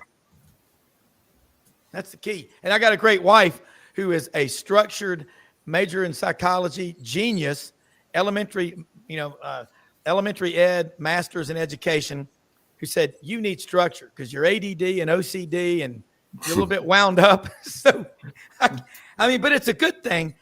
But my favorite thing is I like to recognize when people do well. And I always make sure I'll go in the kitchen and tell the chef, great job. If something's wrong, you do it over on the side. Because the best advice, best coaching I've ever had in my life is from people that were tough on me that said, Browne, when I quit getting on your ass, you better be worried because that means I've lost interest in you. So that's just how I am. But you got to have a plan. And if you're doing it for the money, it'll take forever. It might not ever happen. But do it for the right reasons. Follow the process. Day in and day out. Show up every day. What can I do to help? Get you a great producer. Share with your guests and help each other out. You'll get where you want to go. It'll happen. Yeah, please and thank you go a long way, don't they? Yeah. Oh, my God. Thank you. And just tell people how much you appreciate them. And never walk by somebody on the street without saying hello. I don't care if they're scrubbing toilets or they're running the bank. Treat people like you want to be treated yourself. And that's – and my motto at the end of every show is, most often we see the face of Christ in the least among us. And Mother Teresa's right. We can't all do everything. We can all do something. So every day when you do your show, hopefully you're reaching people that are hearing something that you or your guests are saying that they can benefit from. And if you're not doing that, you better start doing it. You ain't going to last long. Yeah. And some people, like, for example, my neighbor is Jay Howell. He pitched 17 years in the big leagues, won a World Series with the Dodgers back in '88. And so I have to ask him on occasion, I go, so what was Tommy like? He goes, well, rather than striking out on a big game or giving up a big home run, if you wanted to run yourself out of Tommy's locker room or out of the clubhouse and find yourself another place to go, you pass by a kid that has a piece of paper and a pen asking you for an autograph. He goes, you sign your autograph. I'll wait for you on the bus if you're signing autographs for kids. It was just a thing for him. And there was a story behind it, but I love that. That's Tommy awesome. would make sure that if he saw you ever pass a kid and not sign an autograph, that's the surest way that you'll never make it in a Dodger uniform again. And he had a way with other managers to where I like this guy or I don't like this guy. And if he didn't like him, there are other managers that wouldn't pick him up. So just little things that you can do, make this world a better place tomorrow than what it was yesterday. You've got a chance right now today to do that. Yeah. Remember the Mean Joe Green commercial, Coca-Cola? Yeah. Through the jersey? Think about that. As a kid, I would always go outside the locker room. You know why you did it? My parents told us this, because they got families too. And I live by this motto. Tommy Agee gave me this one, former fullback at Auburn, played in the NFL for 7 or 8 years. He used to say, if you expect Auburn to play a full 60, the fans have got to stay the full 60. I never, ever leave a game early. I don't care what the score is, because my parents never did that to me when I was growing up. Interesting. Things that you learn. I just that. Hey, I left a Bruce Springsteen concert My God. after the third encore, and what a mistake it was because he played two more, and I couldn't get out of the parking lot that I was on anyways. So, Well, yeah, you can't. Don't leave early. Yeah. Oh my God, your producer. Where does he? Y'all remember that commercial? That was priceless, man. Joe's limping, but the kid gave him a Coke, and then the next thing you know, he's got the jersey. Right? What a great thing! Wow. Hey, it's awesome. Go ahead. No, I'm just saying, you just think about every one of these that you just showed. That's as a kid going to Memphis basketball games. You know, we all remember, Vincent, the night John Gunn died. Oh, that was the saddest night. And when Larry Finch came out of Orange Mound, that pulled Memphis together like barbecue and Elvis. And sports, you can't do this in other places. You can't do it in other places. And Mean Joe Green played at North Texas State, man. I mean, God, that's to me the NFL. And they don't make commercials like that very often anymore, do they? It's hard.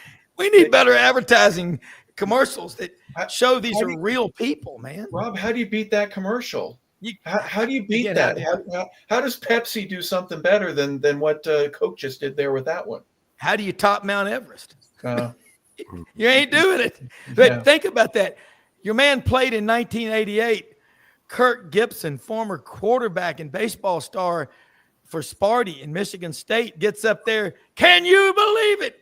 I mean, you grew up listening to Vin Scully. God, the guy, he just died in the last couple of years, was still the voice of the Tommy Lasorda could get you fired up to go to your own hanging. The guy was so incredible. How could you not love Tommy Lasorda? Here's one of the things about him that even if you hated him, if you were a Reds fan, if you were a Yankees fan, right? He created those rivalries with his words, and he would say stuff like, I bleed Dodger blue. But you knew that even if you hated him, you respected the fact that he was trying to make baseball better. Yeah. People would throw bricks at television sets for Howard Cosell. Remember in a Pittsburgh bar, there'd be some film of guys that would bid $5 to take a brick and throw it when Howard was talking. But he made the game better. You may not like him because he said something bad about your team, but same thing with Vince Scully. It's time for Dodger baseball. God. So simple, the way he did that. Chick Hearn was our Lakers announcer in LA. We had Bob Miller, who was fantastic. The biggest tragedy for Bob is that he had to wait till he was already retired before he got to celebrate a Stanley Cup. Keith Jackson lived in Sherman Oaks for a while. Dick Enberg did the Angels for all these years. And Tom Kelly was the SC guy. You had so many different, the guys that were doing UCLA, for example, basketball, you had 10 years in out of 15. There's a brick. Yeah. There's a Howard Cosell brick. Thank you, Logan. Remember Chick Kern's cameo appearance in the original Fletch movie? He goes, hey, what do you say about the kid Fletch, 5'11" from the mean streets of Harlem, 6'3" with the afro? I mean, that was the funny Chick Kern.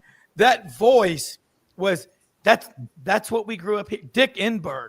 Oh my! I mean, golly, slam dunk. Oh, the mustard slipped off the hot dog right there, up and down like a popcorn machine. It was just he had just little things that you do, pictures with your words that create an indelible piece of work called a basketball game. Hey, and again, every friend of mine that goes out to Los Angeles, a lot of them do on business. It's very, every other week they go, you go to a Dodgers game. Oh my God. We hear about Los Angeles. It's an incredible city. You're from there. I mean, it just, you go to Atlanta, as big a city as it is, when you're up there at Truist Park at the Battery and the Braves are playing, good God. Well, what a treat, man. Yeah, there's no better sport opinion than baseball to be in person. The memories of going to a game when I was too small I still had to hold my dad's hand. You know what I mean? But once you get through the peanuts, popcorn program, and the hunger that you get. Any child that goes by, there's an aroma that basically, I don't care if you've eaten the full turkey dinner for Thanksgiving, you're hungry again because you want a hot dog, you want whatever, you need some popcorn or a Cracker Jack. Yep. But when you go through and you finally get to that seat and you sit down and you can smell the grass, or you can just see your idols that are out there in their cleats and they're chewing bubble gum or whatever it is. And there's a real connectivity to, gosh, this is amazing. Yep. I would love for this dream that I'm having in my head right now to come true. Share your memory. First game that Dad ever took you to. Was it a football game? Yeah, I mean, it's baseball. I mean, the Memphis Chicks, Double A. Yeah. We used to go watch them play. Gary Carter was the catcher. I was there when Bo Jackson took his first at bat for the Memphis Chicks. He hit a single. I was at Auburn when I actually saw him outrun a ball he hit to the shortstop. Before the guy could even get it back for the throw, he was 10 yards down first base line. I'd never seen anything. And I was really hungover that day too. And I was like, wow. Yeah. I said, I've never seen someone could do that. But did you see three? Were there three of them sprinting to first base, or did you only have two? just one. But okay. The cool thing was, going to baseball games, my grandfather, I never knew him. He died before I was born, played 21 straight years in the Fountain of Youth Baseball League in Memphis, never missed a game. And, I had a client one time who played, he was in his late 60s in Fountain of Youth Baseball. He goes, I gave it up last night. I go, what happened? He goes, I had a guy throwing a fastball in the mid 60s, almost hit me in the head. He goes, I don't need this. Like, the only man I've ever known that had a vacation home in Des Moines, Iowa, but he was an incredible, he and his wife were great people. But I think baseball is one, because to this day, when I drive through Birmingham, which I'm down there a lot, and I look at Legion Field, there's a lot of memories when the Iron Bowl used to be played there until December 2nd, 1989, when they moved it to Auburn. And my stomach is up in my throat. It's just the memories, and then basketball, the Mid-South Coliseum, Jack Eaton, and Gene Bartos, only 4 years there, then Dana Kirk. I mean, Vince, remember when Keith Lee from West Memphis, he and Michael Price, who went to San Diego State, came over to play Bartlett High School in a basketball game, and Memphis was recruiting Keith Lee very hard. There were so many Memphis fans at the game, the Bartlett students couldn't even get into their own game. I think they let Keith Lee know they wanted him to come to Memphis. But I think probably the greatest memory that I always talk about, and how, at the time, this Rob, Memphis was very divided as a town from a racial standpoint. But the greatest thrill for me in memory is the 72-73 season. I'm glad that you brought up Coach Finch, because Coach Finch was highly recruited, could have went to Oklahoma. Yep. But that 72-73 season, I was an 8th grader at Sherwood Junior High. And that run they had through the NCAA tournament where they beat Southwest Louisiana with Dwight Lamar. Then they beat South Carolina, had Kevin Joyce, Danny Traylor, Alex English. And then the Final Four game against Providence when they beat Ernie DiCorio and Marvin Bonds. And that Sunday before the national championship game, if you was in that town, everybody was saying, you're going to watch the game. You're going to watch the game. And then it was tied at halftime, 37-37. And how ironic today, we got this good-looking gentleman from L.A., and he had the big red head, Bill Walton, who had the greatest game of his college career, 21-22, scored 44 points. If they didn't have that game, Memphis would have been national champions. That's the greatest memory of any sports memory in my lifetime. Back to you, gentlemen. Well, my dad was in St. Louis on a business trip, and the people said, hey, we've got courtside seats. He went to the game. He, like me, he's an Auburn grad, but a Memphis fan too, from Memphis. He said, I've never seen that big old redheaded son of a biscuit. He said, I've never seen anything. And I got to meet Bill Walton just a few years ago at a speaking deal in Memphis. Quiet, super nice, just sitting over in the corner. Both his parents were librarians. But Vincent, that's so cool. And Vincent, and Harper, you growing up in L.A., God, John Wooden, I mean, I still have an old trading card. I can't find it. Lou Alcindor from the Bronx, Kareem Abdul-Jabbar. But I mean, think about that. What we grew up, how lucky. And we grew up watching Lance Banana Nose Russell and Dave Browne Saturday morning. Plowboy Frazier, Coco Beware, Jerry the King Lawler. Somebody's father used to be there a lot too. He was stationed there for a while. The Rock, his father, Rocky Johnson. Yep. God. But I'm gonna get back to one point on that Memphis team. Man, it's been some great stuff today. You brought out the Walton family, brought the Tyson family. But remember who was the other guard that's worth about Bill Laurie. $700 million out of Missouri. Yeah. Back to you, Hawk. Hey, real quick, when they built the Laurie Walton Practice Center at the University of Memphis, they opened it back in 2017. A friend of mine was the engineer on that project, and he said nobody could come to the groundbreaking. You know why? Because 4 of the 10 wealthiest people in America were going to be there. Security was a little tight. Bill Laurie. Hey, guys, real quick, Logan, put that picture up one more time. In the bottom, the third guy from the left of the bottom row, he's only 5'11", but with the fro, he's 6'7". Is that right? Is that one of your star players there for the Tigers that year? There's some big hair back in the 70s, wasn't there? There's Larry up top. You're talking about John Washington. Down at the bottom, yeah. No, Harper. He was 6'11". Was he out of Columbus, Georgia? Well, he must have been 7'5" with that big old fro that he had. Vincent, how big was your fro back when you were sporting not before the Jerry curl, before you kept it dry? You didn't want it to be wet. You were dry. Come on now. Talk about how big your hair was back in the day.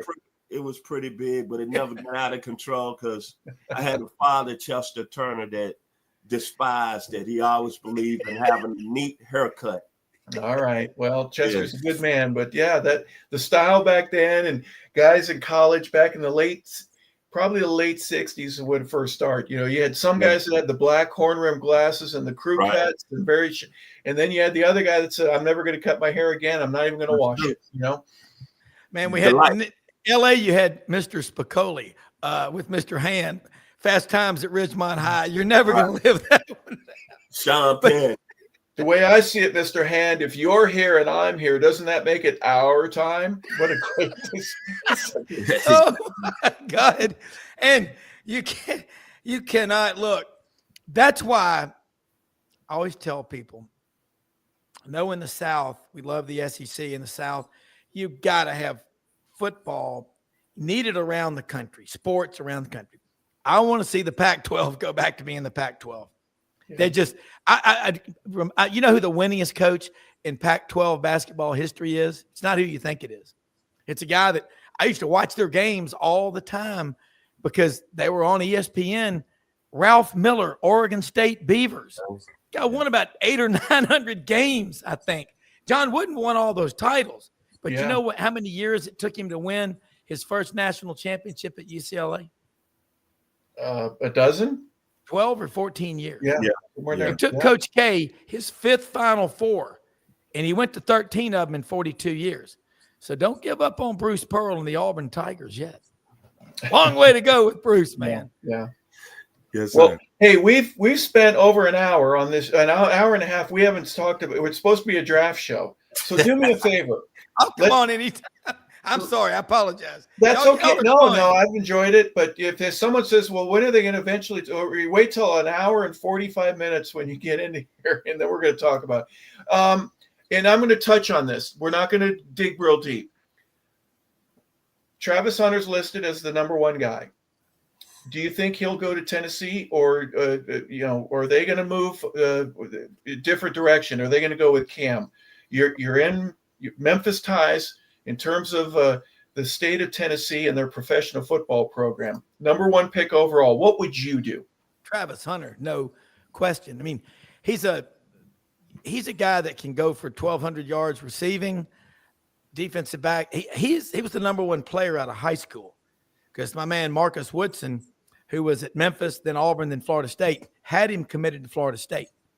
I just take him because he can go offense or defense.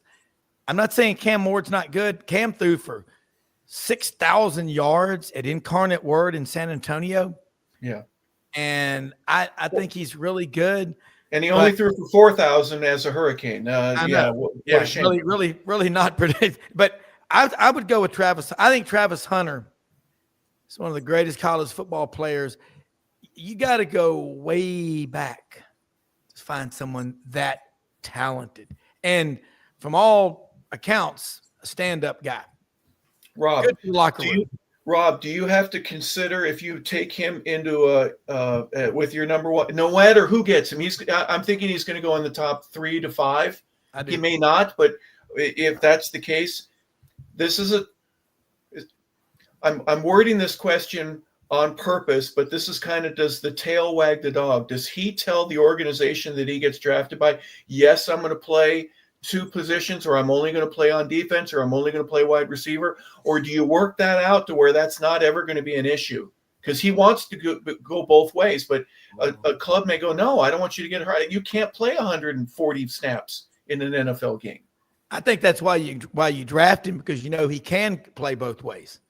And so that's established on the front end, or he slips down to 4 or 5. But if I'm Tennessee and they're a mess, I'm taking a guy who can help me on either way. And if he's better on defense or better on offense, I put him where he helps the team the most. But for him to make a demand like that, at least he's being honest. But look, remember John Elway? He was like, I'm not playing for this team. And it happens way more than you think. Right. And I'm sure they've talked about it. I'm not in those meetings, but I would think they've talked about it. Eli said, I'm not playing for you, San Diego. He was drafted by him, and then they had to work out the trade later. Here's the thing that I'm thinking, if they do allow it, he might get hurt, right? And this could be a Shohei Ohtani type of contract that he gets to sign the next time, where if he can say, I can play defense and offense, you're getting 2 players for 1. The Dodgers got a designated hitter, and they get a right-hander. Now, the right-hander had Tommy John, and he's got to come back from that. But that's why he got a $700 million contract, is because you're getting 2 players with 1 roster spot. You'd be doing the same thing in Tennessee. And another thing that you mentioned, if you wouldn't mind, comment a little bit more on this. Tennessee has a lot of needs. I agree. So does every other team in the top 10, right? You're in the top 10 because you have a lot of needs. Would they be addressing 2 of them with this? Or the reason I'm asking is, you go with Travis, you're getting 2 positions. You're getting a DB who may not be a Pro Bowler, but he might be, and he could be a Pro Bowler on the offensive side someday. Not initially, but there's a lot there I'm throwing at you. I mean, Vincent and Harper, my take is, if he's better on offense, or he shows to be better on defense in the first year, I think he probably commits to one side, because the physical part of the NFL compared to college, not that college isn't tough, but in the NFL, everyone out there is earning a paycheck by being great, being their best. Because you do not want a guy who's okay on offense and okay on defense. You need him where he can help you the most, but there are very few people who can do it. And he's proven he can do it. Look, I mean, he's already done it at the highest level, Division I football. And he's proven, and he won the Heisman. I'm sure Deion has been in his ear talking about, how did Deion last so long? Well, Deion wasn't real physical. He says he didn't like to hit people, but he wasn't injured all the time either. Take care of your body and make plays. I mean, you played, but I just think that I'm not going to skip on a guy like Travis Hunter. You've got to take him. They don't come along, but every decade. Vincent, your thought? Well, Travis Hunter is an outstanding football player, but gentlemen, Patrick Mahomes, guns up. How many Super Bowls he got? 4. Dan Marino got to the Super Bowl in his 2nd season. The quarterback position, baby. Brian Callahan was the offensive coordinator when they took the young man who in 2019 had the greatest season ever. I'm going with Cam Ward. No disrespect to Travis Hunter. He's a generational player. He may serve two needs. But, man, you got to have a quarterback. And I'm not saying Cam Ward going to be successful. But like you said, look what he done in college. The small school in Texas, Washington State. Then he got on the big stage, as the gentleman right here from California said, 4,300 yards. And you know Kevin Ridley is saying, please. Treylon Burks is saying, please. Then they got a hell of an offensive tackle, J.C. Latham, out of Alabama that played pretty well. You got to go with the quarterback, man. And you think about Nashville. If Cam Ward be a star and Opry Land, oh, my God. I'm going to go down and drive down there and see him. I think he's that special player. I wish you could get them both.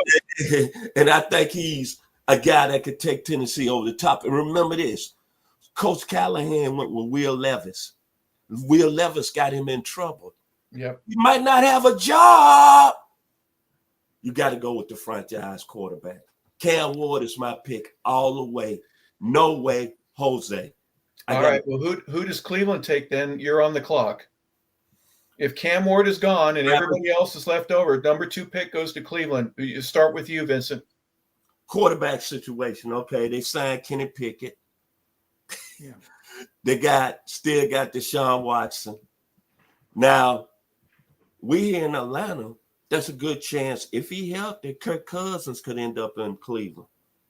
But again, if I'm the Browns, Travis Hunter goes down. They just brought Flacco back too, didn't they? Yep. Okay. Now you got a quarterback that can be servable. Put Travis Hunter with Myles Garrett. Oh my God, the defense goes up. Then you put Travis Hunter, say play some snaps with Jerry Jeudy, and if somebody on the center can get him the ball, Cleveland might have something working now. But there's a lot of people saying the young man out of Penn State last week, they say his foot is healing. Abdul Carter. Abdul, okay. They say he's the best speed rushing in that's came in this game since Derek Thomas. Yeah. But I look at Cleveland going with Travis Hunter. How about you, Rob? What do you think? Now, hold on. Rob, your first pick was Travis to Tennessee. So that means he's not on the board anymore. So, and we're just hypothetically thinking. So who do you think, if Travis is gone, who does Cleveland pick? Find me Ashton Genty, that running back. Yeah. I like him. I mean, he is so 2,600 yards at Boise, and they're not playing SEC Big Ten competition, but I like him. I think he's the guy that takes care of himself. He's smart, and he can be around a long time. I mean, the Falcons took Bijan Robinson out of Texas, 9th in the draft. For a long time, after Trent Richardson went number 4 in the 2012 April draft from Alabama, running backs have been pushed way down on the priority list because, he looked like the Hulk, but he didn't have a great NFL career. And I think we all remember the Netflix special about him and all the people that kind of took his money. But going back to, like you say, Cam Ward, he's a hell of a player. And Will Levis, I mean, he's just not it. And so, but I just wouldn't pass on a guy like Travis Hunter. But I'd take Ashton Genty just because he's so durable, and he showed he could have left. He's a loyal guy. He's the guy I want in the locker room as a teammate. You mentioned Bijan Robinson, and this is my thing. Even though I've been in Atlanta now for over 30 years, I'm not thinking only of Atlanta. But when I was thinking about Atlanta's pick of Bijan Robinson, first thing when I heard about it, he was the number 2 player overall, and he was available at the number 9. I think you're getting a value with the pick there. So if I'm picking second and I get the second best player, I have no problem with that. I don't care what the fans have to say. That's a value pick. It's one we need. It's a match. And I'm getting the best guy at that position on the board. That's a 3 for me. That absolutely. Now, the only reason I'm going to ask you a second time, Rob, is if if Travis Hunter is available, would Cleveland benefit from picking him if Cam Ward goes number one? Yeah, because he can. He You went actually with Ashton, and I'm not. There's no wrong answer. We're just hypothetically throwing. Yeah, this. it all is hyper. I mean, those you're not going to lose, I think, with any one of them. But like Vincent said, Cam Ward as a quarterback is everything. I mean, look at Patrick Mahomes. Look at Jalen Hurts. I think he was second round coming out of Oklahoma, but Bill O'Brien, Lane Kiffin had affected him at Alabama. Then Lincoln Riley got him. All these guys are so good, and we see all these schools that NFL teams, we've got our quarterback. And that's so hard because then you got to have the pieces around you, receivers, linemen, tight ends, running backs. I'll be shocked if Travis Hunter's not around. I mean, is around after the first couple of picks. Okay. And you mentioned another real interesting thing. Again, fans that are listening right now, Kansas City moved up to get Patrick Mahomes in the middle of the first round. He had a tight end. He had two good receivers. He had a running back. He had a good offensive line. He had a good defense on the team, and he had Andy Reid. So he had a bunch of coaches, Eric Bieniemy and all that kind of stuff. He was put in a position where shame on you if you can't find success here. Where Will Levis, if he went to Kansas City, I don't know if he'd have a much better, again, hypothetically, you put a good team around. Tennessee is not a good team. Cleveland is not a good team right now. New York Giants, they're picking third. They're not a good team. There's a luck involved with the quarterback slot because you're being asked to do something and you may get beat up like Josh Allen did for the first couple of years until you build a franchise. Or you better protect me and you better go out and find me a wide receiver that I can throw the ball deep to. Talk a little bit about what that means to you in terms of the importance of being in the right place at the right time, Rob. I mean, it's everything about being in the right place at the right time.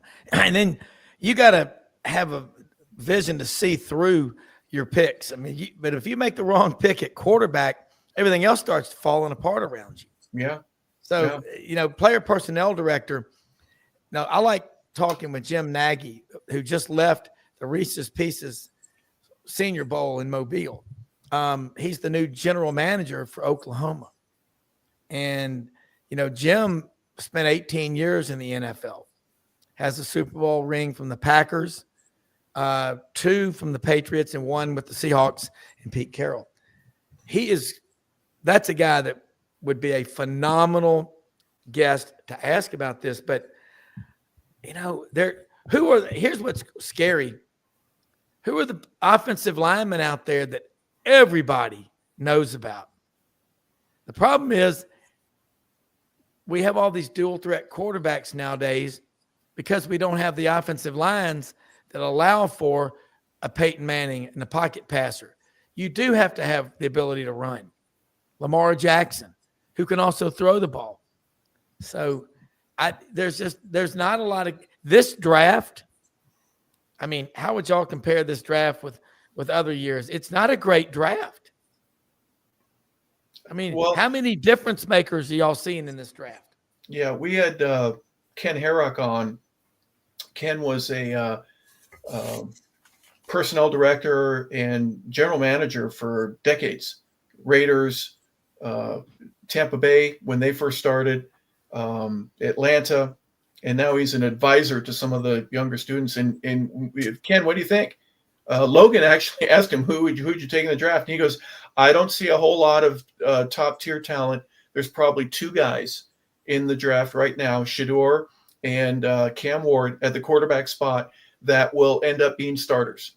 Everyone else is going to have to sit for a little while. So he recognized that it's a defensive heavy draft this year, obviously. And I think that helps teams that need defensive players, is I don't have to get the number 1 guy. I could probably get somebody in the second or even the third round that is very comparable and will make my team better. That's one of the things that I notice about the draft this year. Correct me if I'm wrong, Vincent.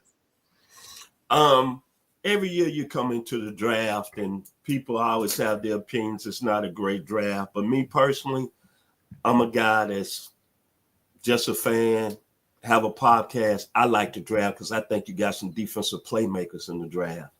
From top to bottom, the 2 tackles out of Michigan, Mason Graham and Kenneth Grant are going to be players.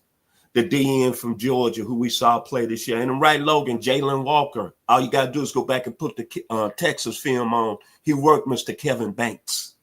Mike Green out of Marshall led the FCS in sacks. I think it's a lot of talent in the first round if you go in defense. Malachi Stark, safety out of Georgia. Will Johnson, corner out of Michigan. Maxwell Harrison out of Kentucky. But I'm going to tell you, gentlemen, remember this name. I said it first here before we have our draft show next week. This guy was balling. He had a hip injury. He had to be out for the rest of the year. Benjamin Morrison out of Notre Dame, the corner. Go back last year's junior, the game film against Marvin Harrison, the junior. I like the draft. Defensive minded. And there's got some players in that draft. Shamar Stewart out of Texas A&M. Yeah. David Walker, a sleeper out of Central Arkansas. There's some guys that can really, really get to the passer. Then a safety that we did last week. My man Harper LaBelle loves him. I love him. Nicky E. You can say his last name, Harper, South Carolina. Shane did a hell of a job with him. I think we got Sean Taylor type ability. Back to you, Harp. I'll go you first, Vincent, and then I'm sure Rob has 100 things that he wants to add this. But all right, you've had your first 2 picks. You have Cam is your first, right? Cam Ward is your first one. And that, by the way, who did you say? Remind me who you had going to Cleveland. Travis Hunter. That's okay. Pick number 3, New York. You're the Giants. You're on the clock. Pass rusher, game rucker out of Penn State. Abdul Carter. Yeah. How about you, Rob? What are you thinking? If you're talking about picking, because I don't have my list. I didn't put it together. Please forgive me. Okay, no. The number 1 player on the board is Travis Hunter. Yeah, he rates it a 93. Ashton Gente is second, and you had him going to Cleveland. Abdul Carter is listed 3rd overall. I'm just not just position. Mason Graham from Michigan, the defensive tackle, he's listed 4th, and Cam Ward is 5th. Let's just stay with the top 5. Well, I mean, look at Georgia's defense. I know I'm being SEC guy. How many guys? 6 or 7 on the Eagles? A bunch of them. Okay. The Philadelphia Bulldogs, right? Yeah. And you've got Mikael Williams. Thinking here. Jalen Walker is another one. Those, and Malachi came on the scene in 2022 in that 49-3 win at Mercedes-Benz Stadium over Oregon. Yes, sir, he did. I like those guys at Georgia because they're already NFL ready. They can come in and help you right away. Tyler Booker at Alabama, he's pretty damn good. But I didn't mean to say it's not a good draft. I'm talking offensive. I should have qualified that. But Vincent, you're right. There's a lot of really good defensive players.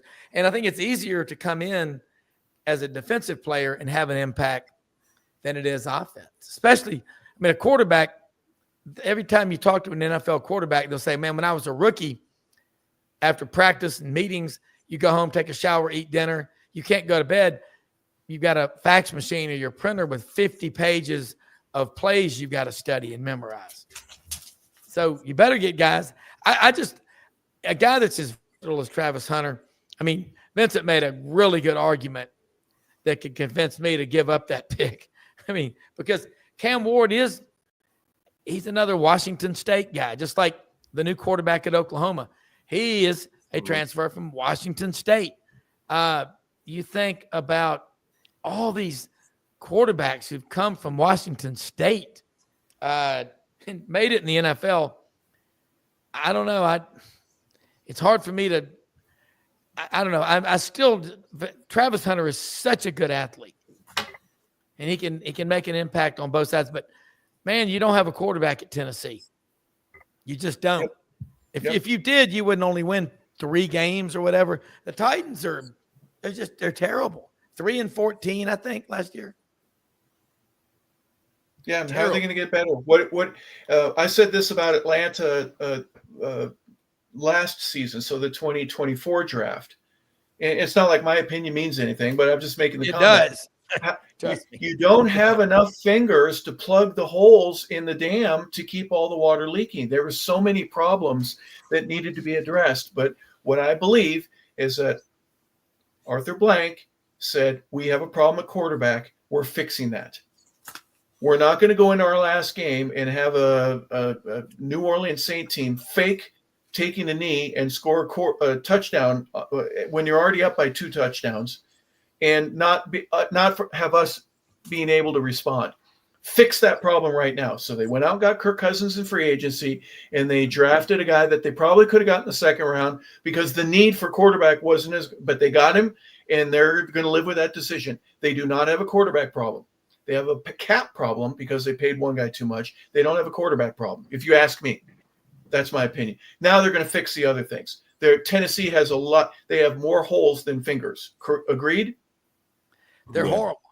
Yeah. I mean, they're our team in Tennessee. Cleveland has more holes than it has fingers to plug them all up. So let's fix one of our problems with the draft in the number 1, maybe the number 2 spot, and do the best that we can from there on out. They've already tried to address free agency. That's just my philosophy. You can disagree with it and say, Harper, you have no idea what you're talking about. I'm just saying we are going to fix one problem, and that's going to be with the draft. And getting Travis Hunter is a fix either for Tennessee or for Cleveland. Well, I think the problem in the NFL is if you don't have a good quarterback, you don't have a chance. You can't run some gimmicky offense like, Gus Malzahn's hurry up, no huddle or whatever, which had a very short shelf life. If you're not constantly evolving and adapting, but man, if you don't get Cam Ward, who else would you take at quarterback? Well, that's another question. That is Shedeur, the next guy. Is Will Howard projected 9? That's moved up on your list? There are other quarterbacks that are out there that we could talk about, and I think we may want to do this for another show. But give me a real interesting. I'm interested to hear what you would have to say about where Shedeur is right now. Vincent, I saw him picked 9th or 10th. He's projected 9th or 10th. He's got that. Hold up. I heard something last night on another podcast. New Orleans new head coach Kellen Moore said he's in love with Jackson Dart. That's who they're going to take, 9th overall. So I see Shedeur falling to the Steelers. Wow. Well, Jackson Dart is a guy from Canyon. Yeah. Where's he from? Canyon River, Utah. And he can run. And he's been, but you know what? Lane Kiffin has yet to have a quarterback have success in the NFL. That's what's so strange. Good in college. Yeah. I mean, his first look, he was there in 2016 when Jalen Hurts was a freshman. Jalen went through the spring at Alabama. But Lane Kiffin can coach quarterbacks in college. He won the SEC 3 years in a row, 14, 15, and 16 with Blake Sims at Alabama. The next year with Jacob Coker, who'd come from Florida State as the backup, and then with Jalen Hurts. But the guys don't go to the NFL, but I do like Dart because he is a gunslinger. He'll tuck it and run. God, New Orleans, that would be that's their fan base. Mississippi's a Saint state.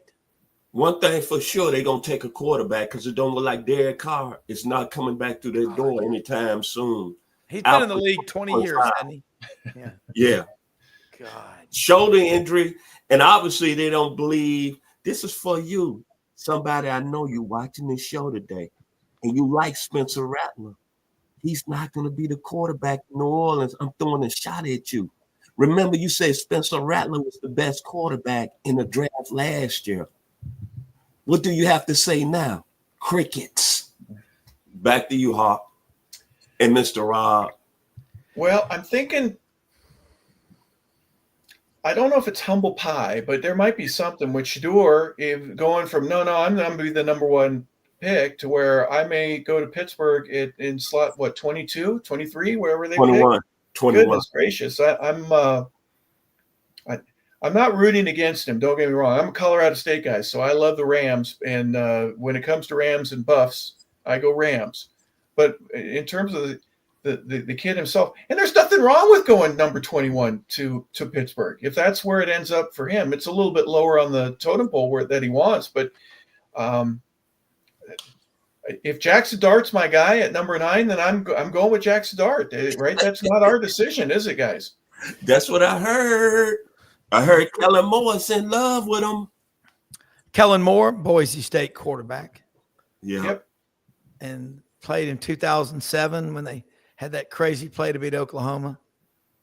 But I mean, the draft, it's crazy to me when you look at how many bad decisions are made. And I've got to get off here in a second to make a call, but I was going to say, I study this. I look at it. I listen to Mel Kiper Jr. I listen to all these draft people, but man, there's a lot of expensive mistakes that are made in the draft. Yep. And you look at the Haslam's ownership of the Browns. I mean, they print money with, Pilot gas stations all over and truck stops. But damn, they didn't, they couldn't figure it out. It is really, where are the Bobby Beathards in today's world? I mean, that guy look what he did with the Redskins. Hell, the Redskins years ago did it with the old man league, with Billy Kilmer.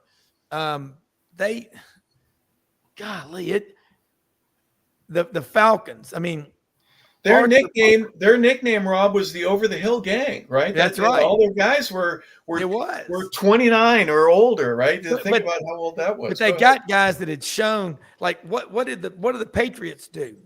They're famous for hit your peak and then they get rid of you because they don't want to pay for a declining. They think you're old, but man, it's such a science, And Belichick will try that with North Carolina in college, but man, the draft is one of the hardest things to get right.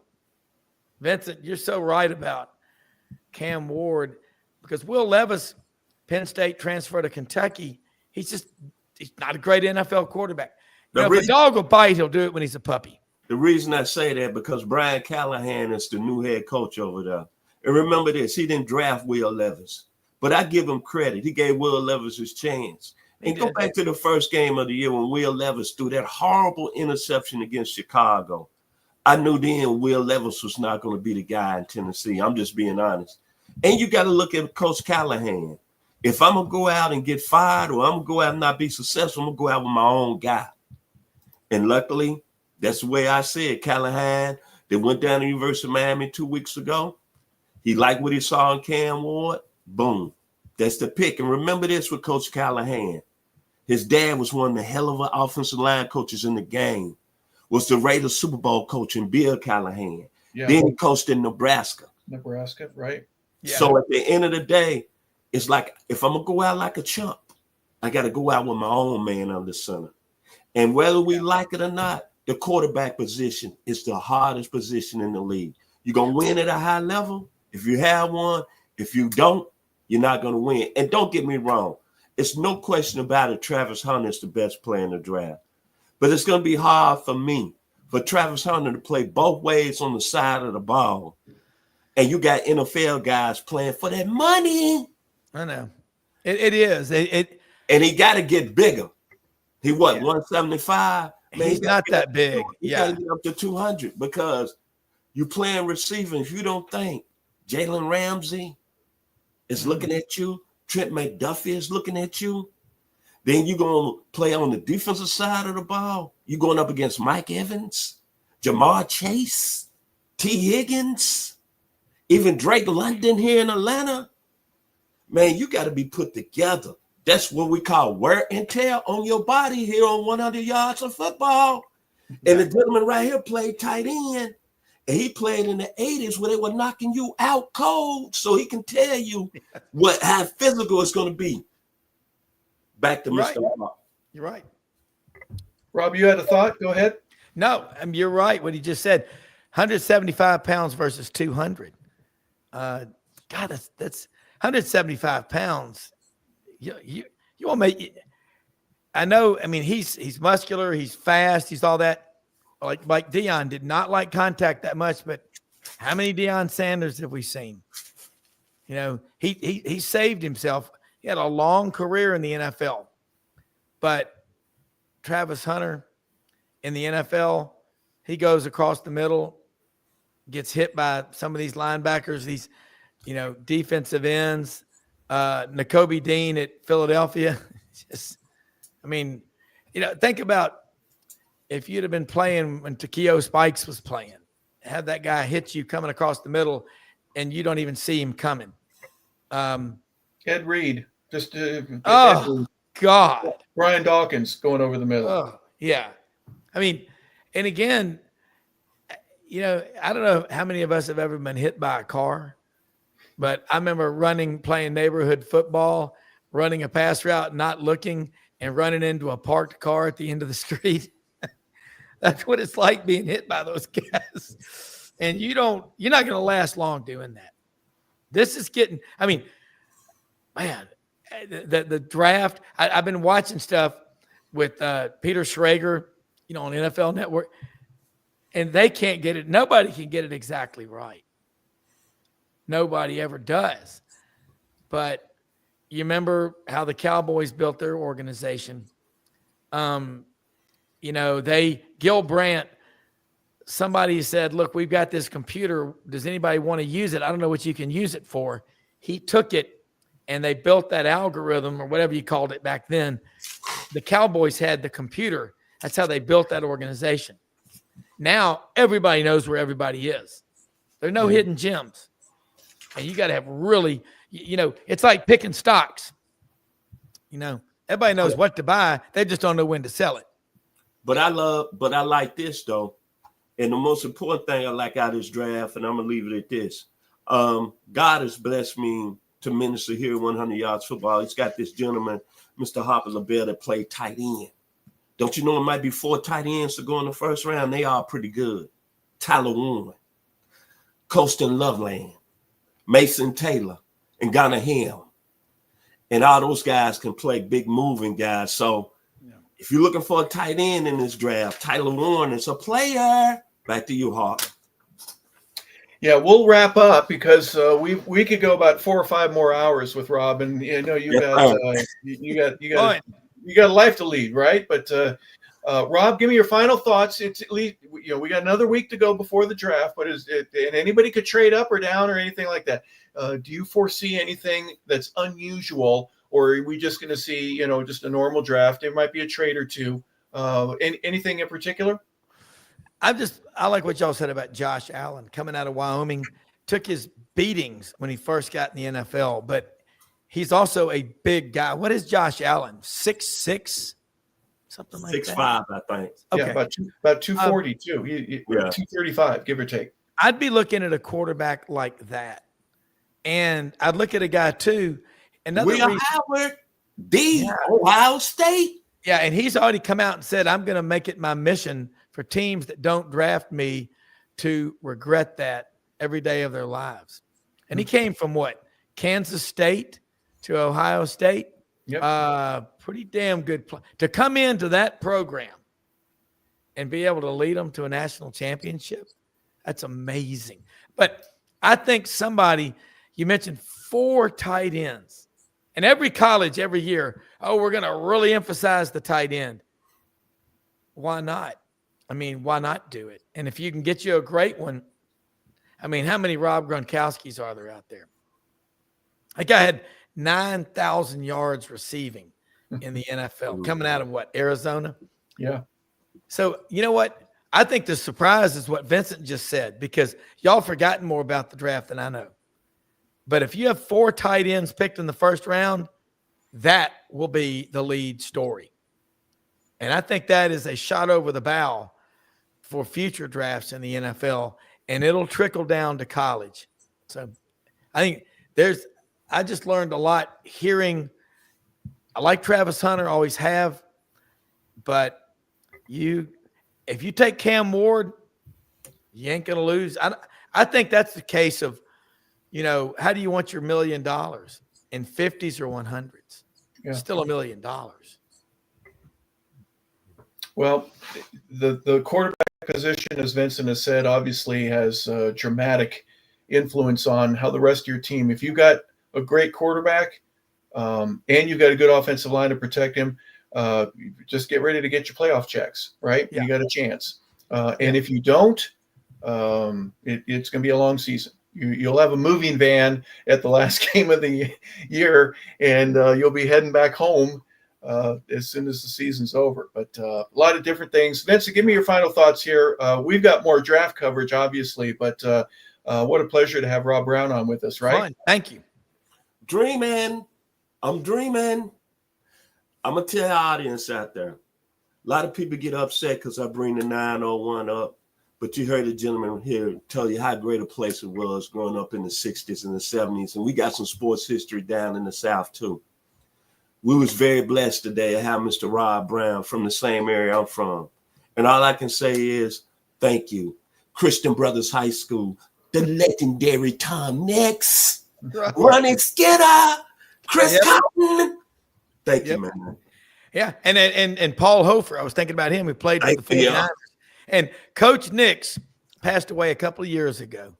Used to see him at Mass at St. Louis Catholic Church in the mornings before work if I wasn't swimming. And Coach Nix could barely walk late in his back was hurt so bad. No one ever knew this about that man. Winningest football coach in the history of the state of Tennessee, along with Jake Rudolph at MUS, who made the $1 million tackle at Georgia Tech. But Coach Nix won the Silver Star at Iwo Jima as a Marine and never told anybody. Those are the kind of people that we grew up with as coaches. And the fact that you remember that, and my friend Glenn Rogers, whose dad coached at Southside. Yeah, I know Coach Rogers. Yeah, and Glenn's a good friend. And the cool thing about it is the memories. And to this day, and Harper knows this with his teammates, when you talk to these guys that played, man, there wasn't ever any problems. We all remember the fight after the Hamilton game on the bus. I wasn't gonna bring that up. Because the same year Hamilton ended up being on probation. Yeah. And today they played Christian Brothers my senior year at Liberty Bowl Stadium. Yeah. If you go to the record books, it's the largest high school football game ever attended. Over 50,000 was at that game. Yeah, and we would go down to Melrose. There were no problems. It was fun. I mean, look, man, sports pull us together like nothing. Great food, great drinks, great sports. And I mean, this show is like being around the dinner table with, cool people from all kind of different parts of the country, whatever. But common thread is that we all respect the hard work regardless of the teams, but it's the people and their stories that get us out of bed every morning to do what we do here. And I'll come on anytime, and it's a lot of, I know I didn't mean to keep y'all so long, but Harper's right. We could go till midnight. I've just got to do another show in Auburn, but this is awesome. Thanks. Well, you've got Auburn Undercover.